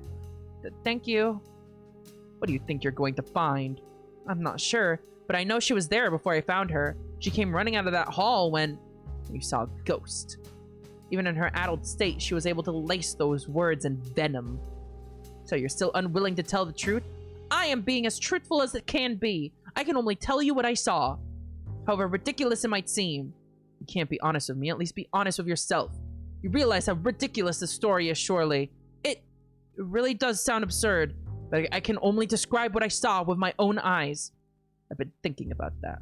You're a clever girl, but you are new to the world in your own way.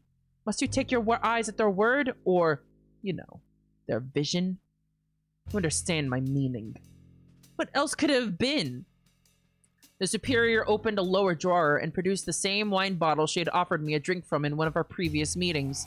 She set about softly pouring 2 glasses. Oh yeah, she's hungover. I don't know. It was rather dark, I imagine. A dog? It would have to be a rather enormous dog, and that wouldn't explain the haze. Haze? It was engulfed in smoke. It was rather pungent, too. It was horrible. Perhaps a bear, then. Why on earth would there be a bear here? Not so loud! Sorry. Anyway, you never know with bears. You don't see them often, of course. Perhaps one wandered out of a royal menagerie. I was thrown back to the conversation in the Misericorde where Angela's fear of bears had been thoroughly mocked. That really does not seem plausible. More plausible than a spirit. Bears are real, at the very least. I can offer no argument there, I suppose. Thank goodness. But, Hedwig, I can say there is no satisfactory explanation to the contrary. The superior drummed her fingers on her desk and exhaled sharply through her nose. Well, you have your key. Go and find whatever it is you hope to find. I think I might have preferred a tirade to the wounded tone she spoke in. My intent had not been to defeat her, but the crack in her voice made me feel like I had her at the end of a blade. I spun the key in between my fingers, searching for something to say that would redeem me. You know, I spoke to Eustace about some of this, and she does seem rather suspicious. Oh? I once told her about Eustace's demand that I leave things be. Before I did, however, I realized that telling the superior that I had already been compromised was a bad idea. Yes. Well, follow up on that as well when you can. Of course. Thank you, Your Reverence. She waved a hand at me, and I left with haste. What is she gonna find in there, though? I hurried back through the cloister to the stairs so I could return to my old cell once more. As I reached the second floor, I froze for a moment. I could hear Eustace's voice coming from the dormitory hall. It would be terrible if she caught me breaking my promise to her not an hour after making it. I held for a moment, trying to determine if she was bogged down in a long enough conversation for me to slip past undetected. Tonight. Does that sound fun? It does sound fun. I can't help but detect some sarcasm. No sarcasm. You always detect sarcasm when you're worried. No, that isn't true. You sound a little upset. No, I don't. You... Very well, I'll take your word for it. It does sound fun. I would like to do it. That's great. Are you sure you're feeling all right? Yes. You're sure? Yes. Why wouldn't I be? Because it really is not a problem. Not as big of a problem as you seem to be worried about anyway. Oh, but it is a problem. A little bit of a problem, but not that big of a problem. They gotta make up! They gotta make up! This seemed to be going nowhere, so I slipped past and jogged lightly back toward my old cell. This time, I approached the impossible darkness at full speed. I braced myself as it surrounded me. I hadn't thought to bring a candle with me. I was only looking for a door, after all, and there was a window in the cell. I could just make out the outline of the doorframe and lock when I approached it. I produced the key and fumbled for the keyhole. The shaft slid in with a satisfying clunk. It took more force than I had anticipated to twist the mechanism open. It took me a couple of turns, but I was soon inside. Huh? Oh, look at the top right. Stay home safe place.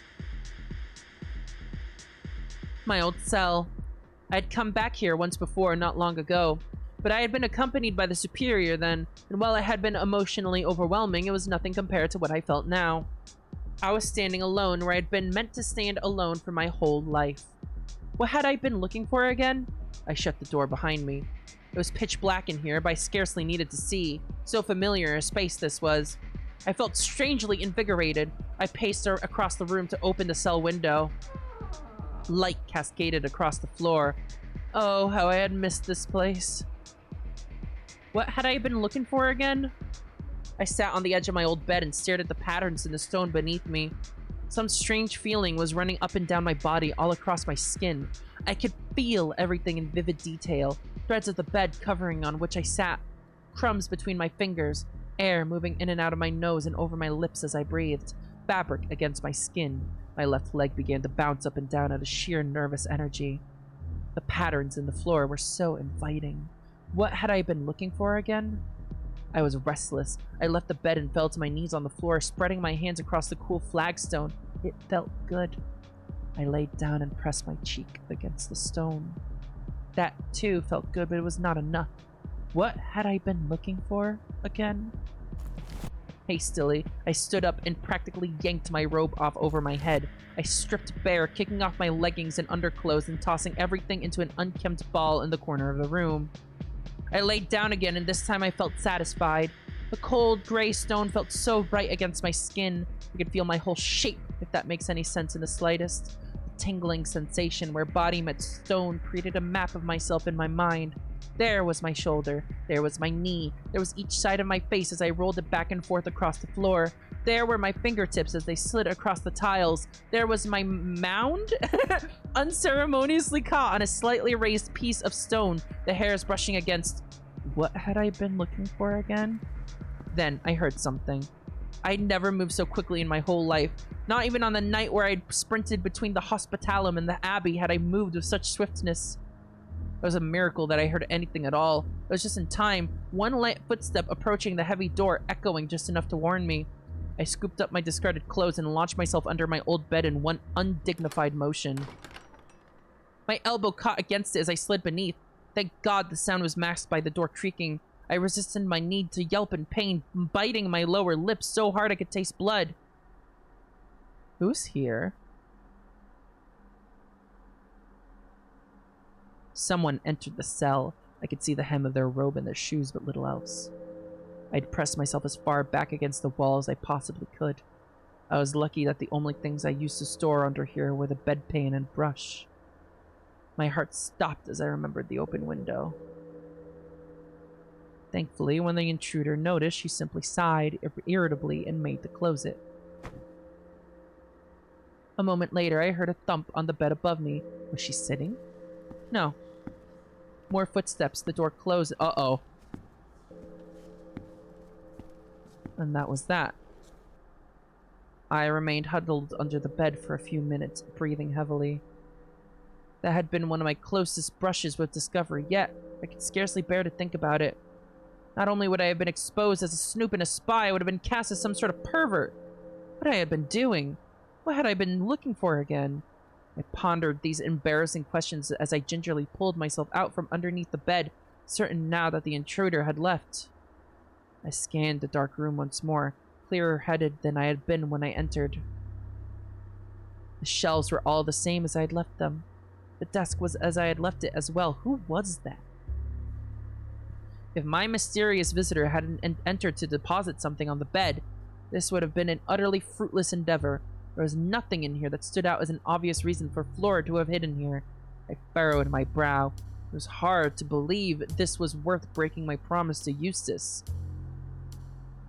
I turned to the bed, hoping that whatever had been dropped on the mattress by the intruder would make some sort of sense. It was a book, just like one of the ones I would have used in transcription. I picked it up and rifled through the pages, hoping to find something that had made this transgression worthwhile. Empty. Completely and totally empty. I sighed. I was beginning to grow tired of being bombarded with new questions and mysteries. I was amassing quite a collection of mysterious books. I walked over to the window to crack it open once again, hoping the sunlight would reveal something on the pages, perhaps messages scratched into the pages about ink or... Hedwig, is that you? All blood drained out of my face. A tiny figure was waving at me cheerfully from down below the window. Hello, Hedwig! I can see your tits! Oh. Nuns. I panicked and moved away from the window. I scrambled under the bed to recover my clothes and pulled them on as fast as I could. Perhaps if I moved quickly enough, I could convince Catherine that she hadn't seen anything at all. It had been a trick of the light. It had been in my room, my dorm room, the whole time. I finished dressing myself and grabbed the book from the bed. I scurried out of my cell and shut the door, my hands trembling. Then I sprinted full speed down the hall towards the corner, hoping I could make it to the dormitory before Catherine could catch me. I ran as fast as I could, but alas... Hedwig, my dear! She too had been moving with haste, it seemed. She crested the top of the stairs just ahead of me, a look of wicked triumph on her face. Just the woman I was hoping to run into. Hello, Catherine? I must say, you're looking a little more put together than when I last saw you. At luncheon? Ha! Oh, you are positively adorable when you're in trouble. Isn't she, Margaret? Oh, no. Yes, so true, Catherine. Margaret was not far behind Catherine, although it looked like running had taken more of a toll on her. Are you winded, Margaret? Keep up, you're fitter than I am. No, I was busy. Not to be underestimated as long as I have time to prepare. She joined her friend, attempting to match Catherine's smirk through heavy breaths. I think the three of us are long overdue for a little chat. Wouldn't you agree, Hedwig? Just us girls. I've long considered the three of us a very tightly knit clique. I couldn't agree more. Oh my god, what's gonna happen? talk. Why don't you come with us? Where? The cellars are lovely at this time of day. Are the cellars just the fucking lesbian room? Is that what that is? The cellars are lovely at this time of day. There was no wriggling out of this, whatever this was. That sounds like a grand idea. Wonderful! She put her arm around me and pulled me close, her fingers digging into my shoulder as she guided me down the stairs. We have a lot to catch up on. Too true. The mischievous pair practically dragged me through the cloister towards the cellar stairs. Oh, we'll have so much fun, the three of us. Why do you look so worried, Hedwig? Oh, God. Oh, no! Toy? Another woman was emerging from the cellar stairs ahead of us. At first, I was relieved. Perhaps she would intervene whatever scheme these two had for me. Alas. What on earth are you three doing? Oh, just us girls having a little fun on our impromptu holiday. As Hedwig well, she looks as if she's seen a ghost. Oh, Hedwig is having just a wonderful time. A little too much wine, perhaps. Nothing a little more wine won't fix. Angela sneered. You could be doing something far more productive with your time, all of you. So true, and yet here we are. Alas, life can be so cruel. Indeed it can. Thank God for good drink. And good company. Incidentally, would you fuck off away, Angela? Thank you ever so much.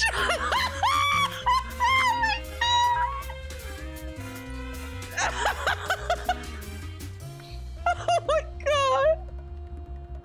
Angela rolled her eyes and strolled the other direction towards the superior's office. Catherine squeezed my shoulder and continued to steer me as we made our way to whatever meeting place in the cellars my kidnappers had in mind. I hoped to discover that Marta and Flora might be down here tending to the barrels, ruining whatever Catherine and Margaret had in store for me. Unfortunately, it was utterly empty in the cellars. I was guided through rows of barrels to a familiar spot. Margaret opened the lid of one of the casks and crawled through. Catherine bade me do the same, finally letting go of me.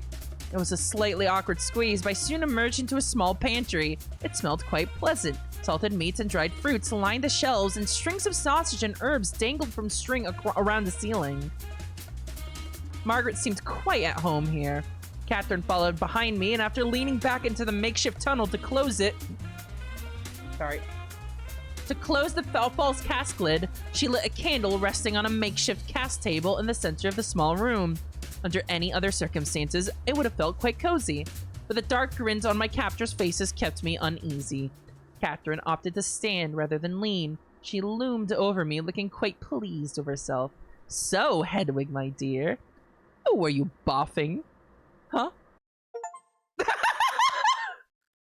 Boffing? Is that the life of the virgin? I think Hedwig might be fucked literally. Boffing? Come now. You aren't in trouble, Hedwig. I'm not a priest. I'm just curious. I don't know what the word means. Oh, what fun. We get to teach you all sorts of new things now. Catherine told me. I think she was in quite a hurry. She saw you fucking somebody? Not quite. I caught her post-coital, I believe. No, you did not!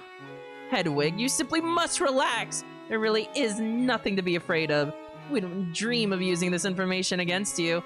Perish a thought. We're just curious. I don't know what you think you saw, but oh ho, was it Eustace? That's unmistakable Eustace linguistic trickery, that there. Oh, I believe that you believe, and so on. Eustace could well be rubbing off on her. And then some! Oh my God! It was not Eustace! Oh, who was it then? Nobody! Oh, Hedwig, do get over yourself. I saw you naked as anything in a secluded little room of the Abbey. What were you doing out there anyway? Oh, there's no use trying to turn this around on me, Hedwig. I'm afraid the game is up. So much for that. How could it possibly be anybody? I'm unmarried, and what's more, I couldn't lay with anybody here. Why ever not? She must have very high standards.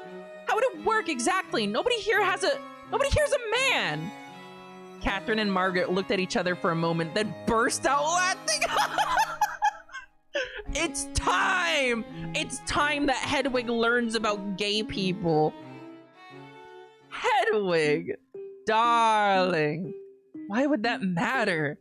Who needs a cock when fingers will do? Oh my god, Chad, I'm gonna get destroyed off the internet. Well, you seem to need one every now and then. Yes, well, nothing beats the real thing, but any port in a storm. I felt faint. I was practically seeing double. So you were just prancing around nude in yourself for the fun of it, all by yourself. I find that incredibly difficult to believe. I'm not so sure. I must say, I'm close to buying the Innocence Act here. Unbelievable. I saw her little bitty teats and everything. Oh! Maybe she was just getting dressed. In her old cell? Oh, Hedwig. I was scarcely keeping it together. The book I'd found in my cell slipped from my hands. I was looking for this. What is that? A Bible? Margaret picked it up and quickly ran the pages between her fingers. It's empty. Yes, I wanted a blank book. I've been itching to do some more writing and illumination ever since I left my cell. I didn't want to steal one of the books earmarked for my chronicles. Liar, liar, liar. How did you get in? The cell is supposed to be locked. Well, the superior gave me the key. She'll tell you if you ask. Margaret and Catherine exchanged a glance. I believe her, actually. It all makes sense, I suppose, save for one teeny tiny detail. She stepped forward and grabbed my chin, squeezing my cheeks together as she commanded me to meet her smug gaze. Why in God's name would any of that require you to strip naked and bare yourself to the whole wide world? Catherine, I don't know. Maybe she was just, you know, taking a little time for herself.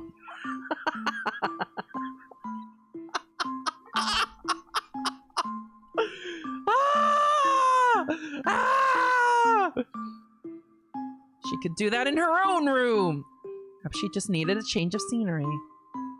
Catherine looked slightly disappointed. She let go of my face and stood up, resting her hands on her hips. Everywhere is a change of scenery for her, though. In fact, that room is the only one place that would hardly count as a change of scenery. Margaret chuckled, sounding a little exasperated. Give it a rest. You caught her mucking about with herself. It happens. I have to imagine that was the only entertainment she had in that cell in the first place. Probably brought back old memories, but in a certain mood, you know. Oh my god. I despise how much sense that makes. She was hoping for a fucking scandal. I had no idea what they were talking about, but I had been granted a reprieve from the erroneous belief that I had been boffing, as Catherine put it, anybody. I was torn between relief and disgust. Boffing. Any port in a storm. Was Catherine really suggesting? Was Margaret suggesting? I jumped to my feet, so heated I was at the accusation. I wanted to quote Aquinas at the top of my lungs. How disorderly did these two think me to suggest that I could do such a thing to myself? The pair of them looked at me quizzically as I held a finger forward, ready to spew venom in their direction at the very idea that I would do something so unnatural to myself. And then I realized the predicament I was in. You won't tell anyone, will you? I gulped. My hands were shaking. Margaret and Catherine grinned and looked at each other. Hedwig. What's to tell? We all do it. Right. We all do it. Catherine was just hoping she'd caught you doing something a little juicier.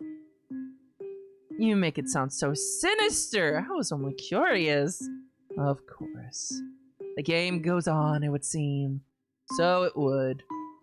Catherine gently reached down and pushed my arm down, making sure to hold me by the wrist. Be a dear and wash your hands before coming to supper, would you? I'm going to fucking scream. Oh my, I'm going to explode.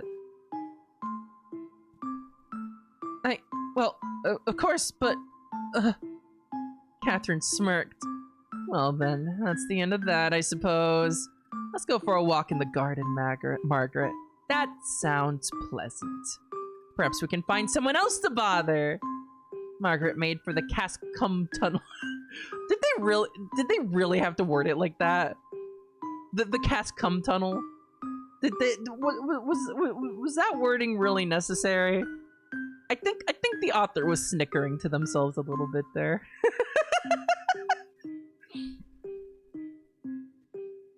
Be seeing you, Hedwig. Ta-ta! They both crawled somewhat awkwardly through the hole. I sighed deeply before following suit.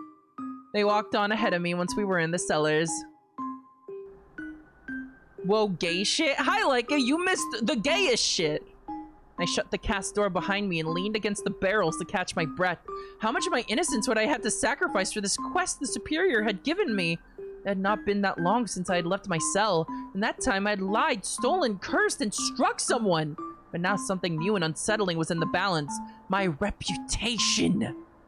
I wasn't sure I had many more pieces of myself I could break off and throw to the wolves to keep them at bay. What else was left of me? To my sister, as I was beginning to look like a deranged and violent slut. I did my best to pull myself together before leaving the cellars. I thought about taking a bath, but nudity had gotten me in enough trouble today. I didn't want to risk being seen by prying eyes so soon after that nightmarish encounter. I looked down at the book I had taken from my old cell. I had been interrupted in my last attempt to determine its purpose by this whole endeavor. I decided to head back to the dormitory and investigate it in peace. Darcy and Eustace were nowhere to be found. Whatever they had been arguing about had resolved. Perhaps they had moved the conversation elsewhere, or perhaps they were fucking! At any rate, I was relieved to be able to enter my room without being noticed.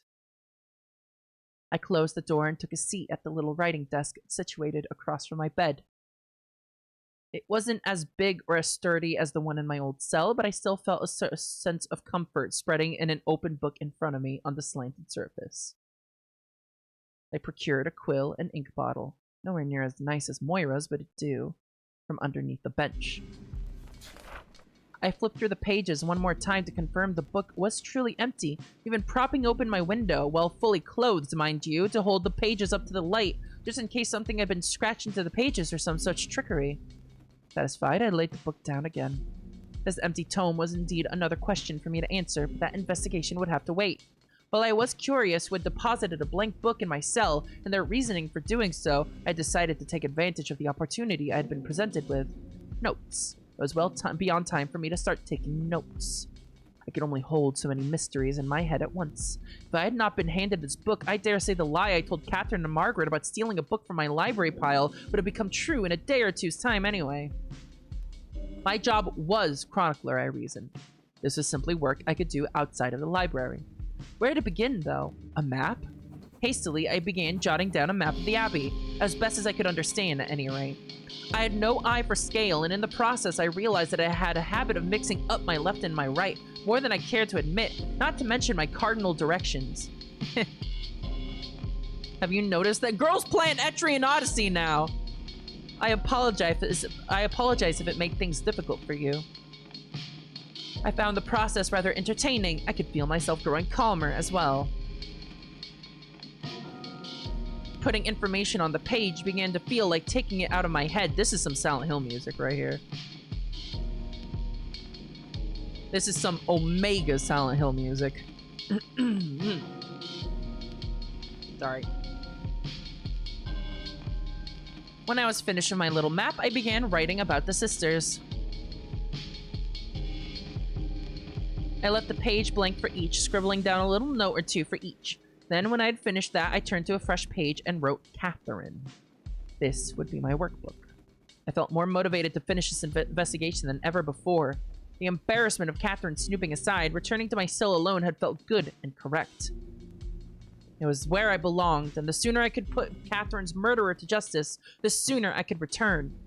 I wondered if any anchorite or anchoress had ever been blessed twice after breaking their vow, and if so, if they had found redemption. It was the best chance I had, I concluded. Maybe I would be the first, and maybe it would not save me, but at least God would see that I had tried. It would be better than nothing, and I would have some semblance of peace knowing I helped Sister Catherine. I had been given a task by my superior, however misguided she might have been, and God had sent me a vision. And what's more, I had survived not one but 2 encounters with unholy agents of the devil. God was telling me to finish my work, whatever it took. The only problem was that even after exhausting everything I knew into the pages of my new notebook, I had no idea where to begin. God, it fucking just, oh. It makes my heart fucking nearly explode out of my chest when I hear that knocking, because it's like balanced in such a way that it perfectly sounds like the door that's literally right behind me. It makes my heart fucking leap out of my chest. This game's got a cool soundtrack. Oh yeah, oh yeah, oh yeah, it's good shit.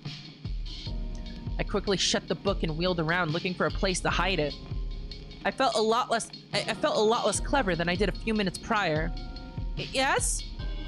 Sister Hedwig, may I enter? Certainly! The door opened and Angela glided forward. She closed the door behind her and leaned against it. The superior would like the key back. Oh my goodness! Yes, of course! I rummaged around in my robe and my heart sank. Oh dear. I'm afraid I must have left it in the cell. Sister Hedwig, please tell me you are joking. I'm afraid not. I must have dropped it in the dark. I'll go and find it quickly, lest it fall into the wrong hands. Of course, I can't believe how clumsy I am sometimes. Nor can I. Did you find anything? I looked at her blankly. The cell, the superior informed me of your hypothesis. Did you find anything indicating why Flora might have been hiding in there or why she was attacked? Not as such, no. Only, I weighed whether or not to tell Angela about the empty book left by the intruder. On the one hand, the less I could get away with talking to her about the better. On the other hand, I had no real reason to hide it from her if she'd eventually hear it from the superior anyway. There was a book waiting for me. An empty one. An empty book.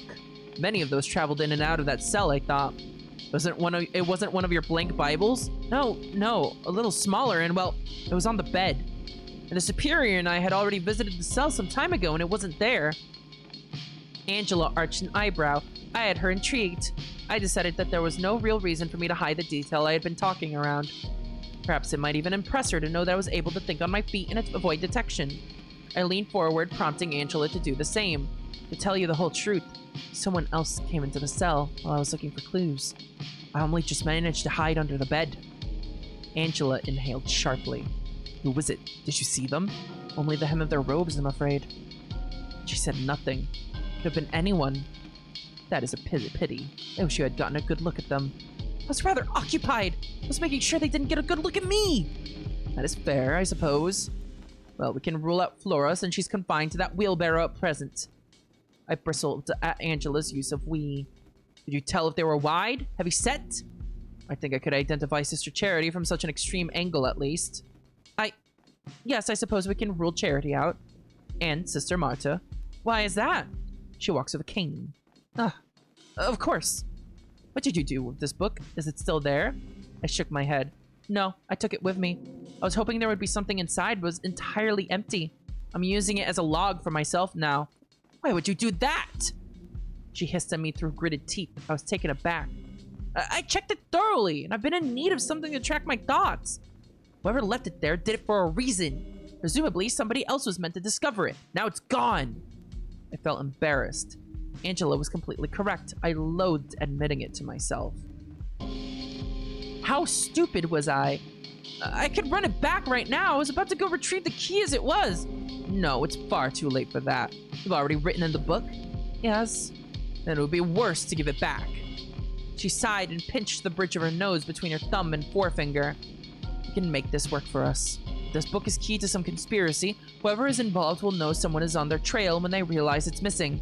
This is not ideal, but it won't be difficult to spot erratic behavior. You mean it'll be obvious something is wrong? It will require a bit of snooping. You're capable of that, surely. Yes. I will do my part as well. And speaking of erratic behavior, what were you doing with Catherine and Margaret earlier? Just ingratiating myself. I see. Conspiracy or no, you should not trust those two. You should not trust anyone, but especially not those two. What's particularly bad about them? Oh, nothing you need worry about. They're lesbians. Well, I guess Catherine is, bi, but, you know. I'm doing my best to put an end to their little scheme. Scheme? She looked me up and down. There was a surprising sheepishness in her tone. If it didn't come up in your time with them today, it's nothing you need to concern yourself with. Just understand that I am on your side. I imagined Angela might gut me on the spot if I told her what did come up in my time with Catherine and Margaret, so I decided to leave things there. I'll take your word for it. You ought to run along and find that key. Don't keep the superior waiting. Of course! Angela stepped away from the door and passed through it, and I skittered after her in a hurry. As I breezed down the upper hall, I could see some of the other sisters milling about in the cloister below. The wind had picked up that afternoon, and it carried a pleasant smell. Darcy must have been hard at work carrying dinner.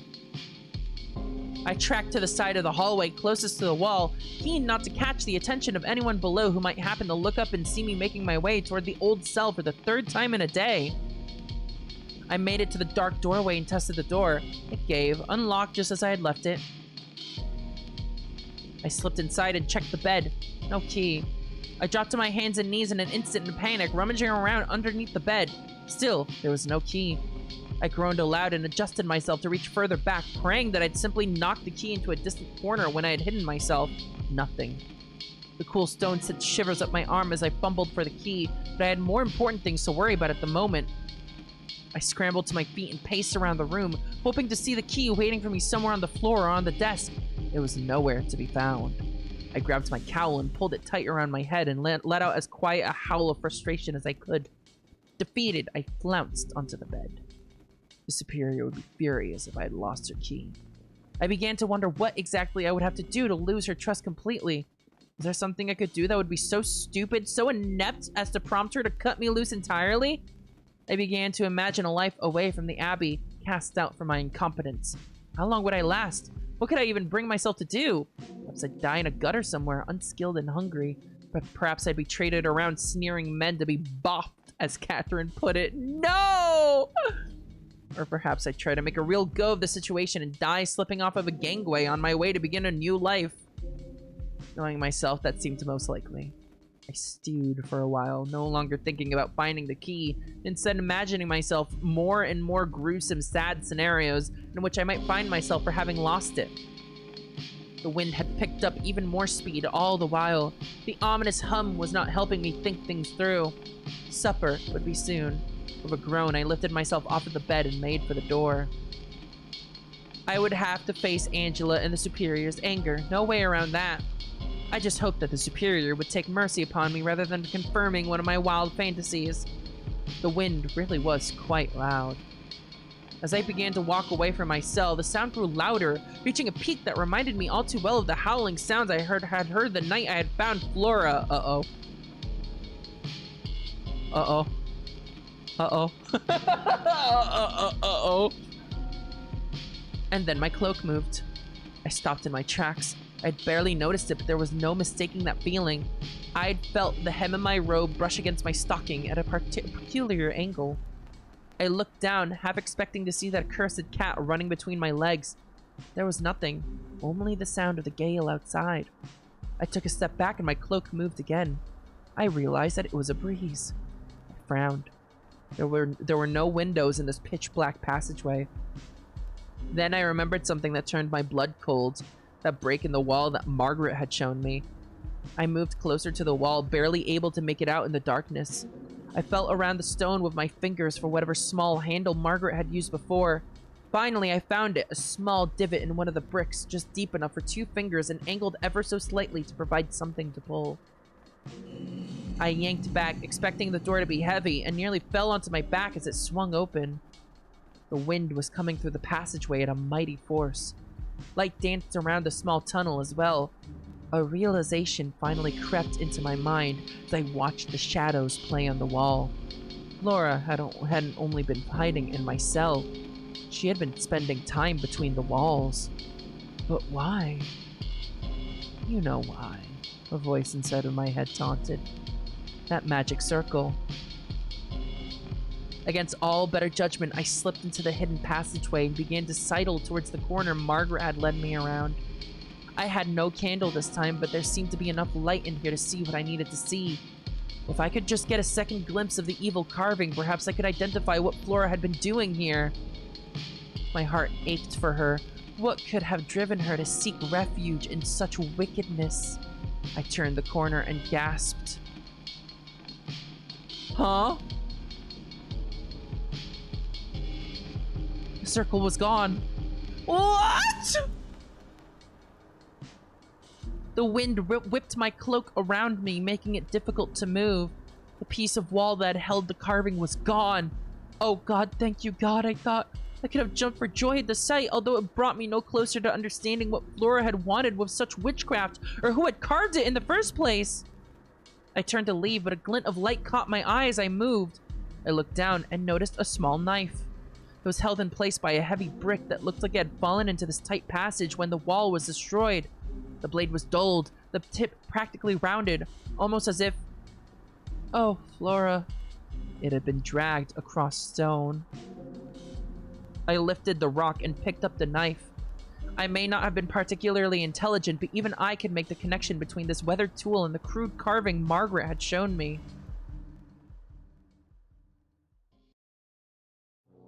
What the fuck, man? As I made my way back to the dorms to hide this new clue, I turned new horrid thoughts over in my head. The ghost had been real. There was no doubt in my mind about it. I had smelled the sulfur and burning hair. I had seen its dead eyes. Flora had come running out of that passage, pursued by the monster. A monster? Summoned by that spell? Which meant that Flora... It made me feel violently ill just thinking about it. Why would Flora invite such evil into the Abbey? I knew enough about the poor girl to know that she had her moods, and I had heard stories about her desire to escape. Beyond stories, even, she had approached me with a plan in the Misericorde, ready to steal from the church and make a new life of ill-gotten gains. Had I driven her to this? I felt faint. I had to remind myself that Flora's choices were hers alone. If she had decided to unleash a violent spirit upon the Abbey as a form of revenge, well, that was wickedness on her part. It would have been her choice. Not mine. Not my fault. Not my fault. Flora's fault. As I entered the dormitories, I was alarmed to see the girl in question. She was perched awkwardly in her wheelbarrow, chatting with Moira, who looked surprisingly frustrated. Probably say Paris. Achilles is a bit plain. Oh, Hedwig, thank God. I mean, what a pleasant surprise. Oi, am I boring you? No, not at all. Moira looked at me pleadingly. We've just been discussing La Commedia, and the Iliad, and history, and men, and... Christ, sorry for going on. You could have just said something. I tried. You act like I've been talking about the same thing for hours. Those are all different topics. I suppose that is true. Given the opportunity, who would you take, Hedwig? Achilles or Paris? I haven't the faintest idea who or what either of those are, I'm afraid. Did you not have the Iliad or anything in your box? No, I did not. You only had the Bible? For 20 years? No! I had the Bible, a large collection of Summa Theologica incunables, a handful of other scholarly texts. I was trying to be as curt as possible. I could barely stand to look at Flora, but I knew I had to keep up appearances until I could confirm things further. I held Flora's knife in my sleeve, hidden from view. God, that sounds boring. It was enough for me. The Bible would have been enough, in fact. I must admit, I do think some of Flora's favorites make for good reading, but I can only talk about them for so long. That's funny. Does everyone stop liking fun when they get old? I almost smiled as I saw Moira's grip on the wheelbarrow handles tighten. Hedwig and I are not that much older than you, Sister Flora. Yet the gap between us is massive. Although I suppose you're right, because these are all books Catherine gave me. She knew how to have fun. Didn't she fucking shut you in a trunk? I'm sure she did.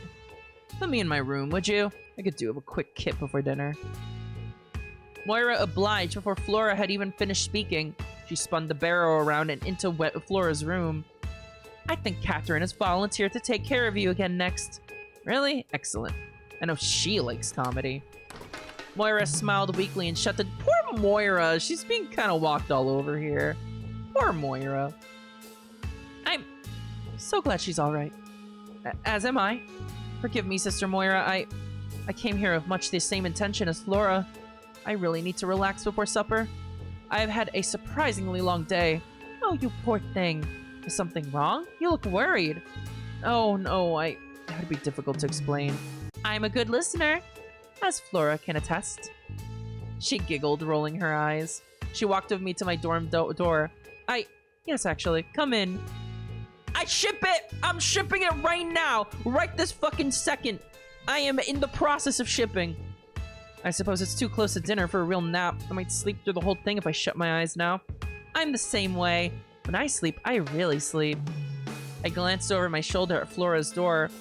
Moira, I pushed my door open and brought Moira inside. She sat on the bed before I could even invite her to. Has Flora been acting strangely? Oh, no. No stranger than you would expect somebody in her position to act, at least. It's just that I had no idea what a chatterbox she could be. I'm used to her being more withdrawn, but I suppose all that changes when you have to be helped around all day. Honestly, I wonder if this experience will do her some good. Not the leg, mind. Moira drew the sign of the cross across her body quickly.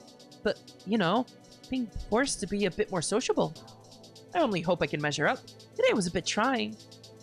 I see. She hasn't said anything odd? Odd? She says a lot of things I would describe as odd, but you sound like you mean something in particular. I don't know.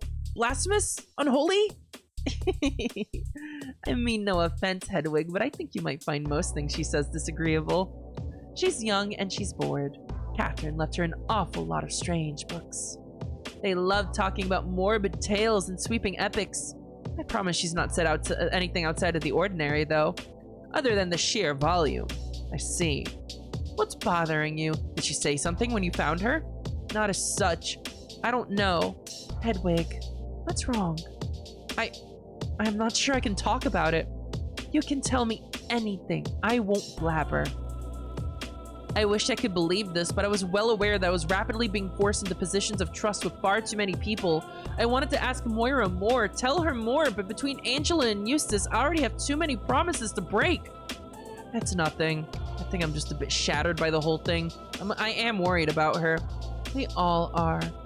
You should be proud. It sounds like you found her in the nick of time. Poor Flora. All she wanted to do was go for a walk and then that blasted door blew shut. I can't stand it. I don't like having to be afraid of such mundane things. I noted that this must be Flora's new story. It made as much sense as anything, I supposed. I frowned, remembering that I had told the Superior the true story. Eustace barely believed it, and the Superior certainly didn't. I wondered if the Superior had told Angela my version. Yes, I suppose it's a good thing I heard her screaming. I'm surprised I didn't. It was late, and I'm so used to the wind and rain these days, I can sleep through anything. We can talk about something else if this is too dreary. Did you do anything fun with your day off? Oh, I helped Darcy clean the kitchens for a while, and I did some writing. I winced. My mouth was faster than my mind. Writing? You were working on your holiday? Not too much, and I also spent a little time with Eustace and Darcy, well, separately.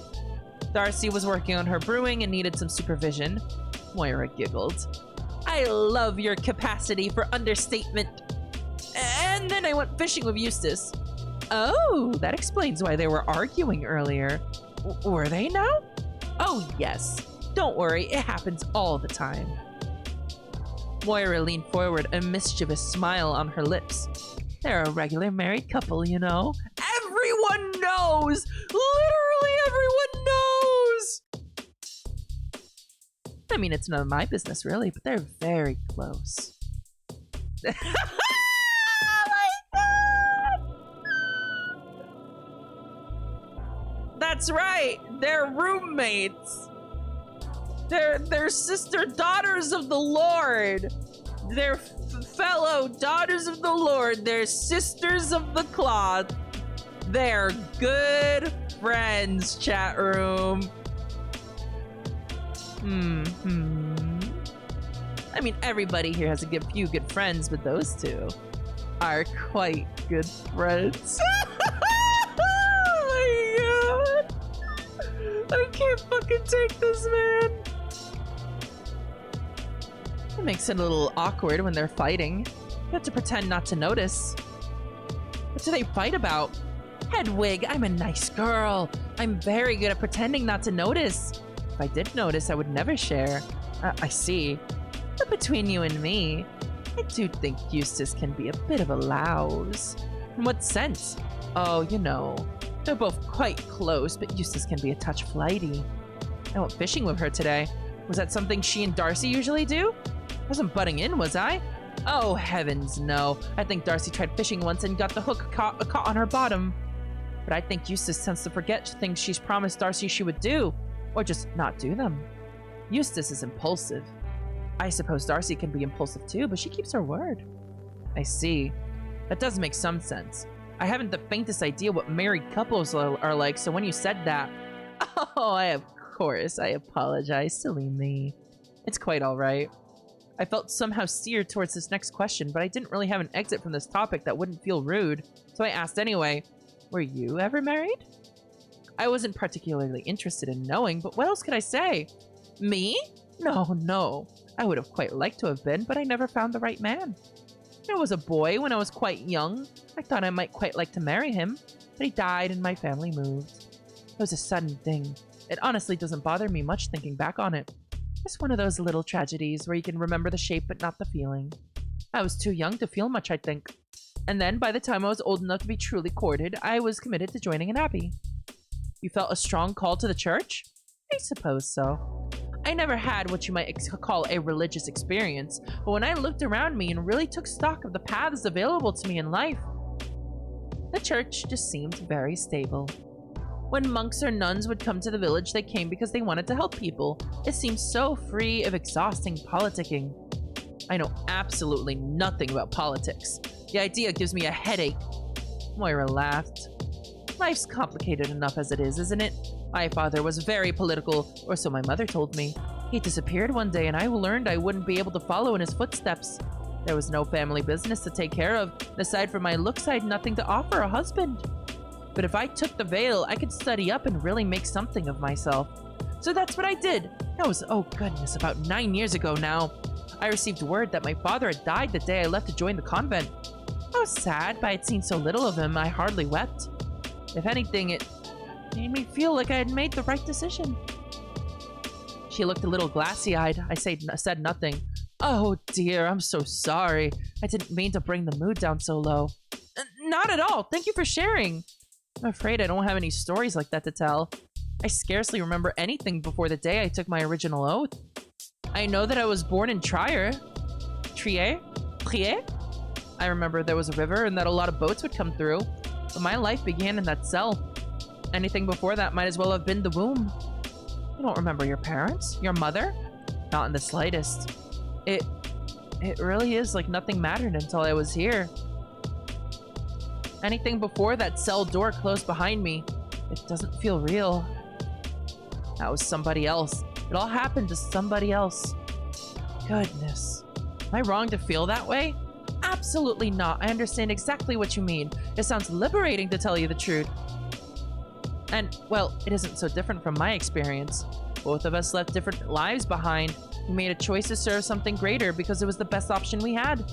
I'm sure everyone here would agree. Well, perhaps not Flora. She giggled. Do the others serve something greater? Moira's face grew serious once more. Do you find us wanting, Sister Hedwig? I felt panicked. I was worried that I'd seriously offended her. No, I'm making a joke. I'm joking. It's just been a lot to take in. I've heard so many tales about what happens around here. Lust? That's the two constants in the world, no matter where you go. Do you feel lust? Do I? Moira giggled again. If I had offended her before, this new line of questioning had cheered her right up. No, that was rude of me.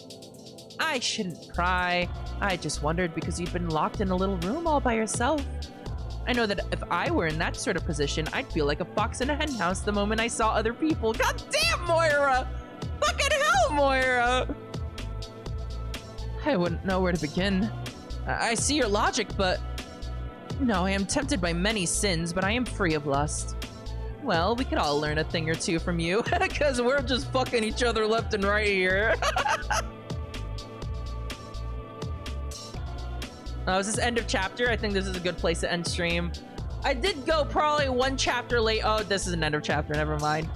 She glanced out the window at the setting sun. It's probably time we went down for dinner, yes? Yes, of course! Moira beamed at me and stood up. She held the door open for me as we left. I still held the small knife tucked in my sleeve. I had seen no chances to hide it while Moira spoke. The others were making their way down. Oh, God damn it. I I was gonna have like a nice little end of stream as soon as the chapter ended, but I kept going and it didn't end, so I think I'm just gonna have to be a bit more abrupt here. Quick save. Big save. Yeah, there we go. Chat, thank you for watching. More Misericorde sometime soon. I am very excited for more. This game has been fucking spicy so far. Holy shit. I need more. All right. Have a good night. I'll see you all later. Bye-bye.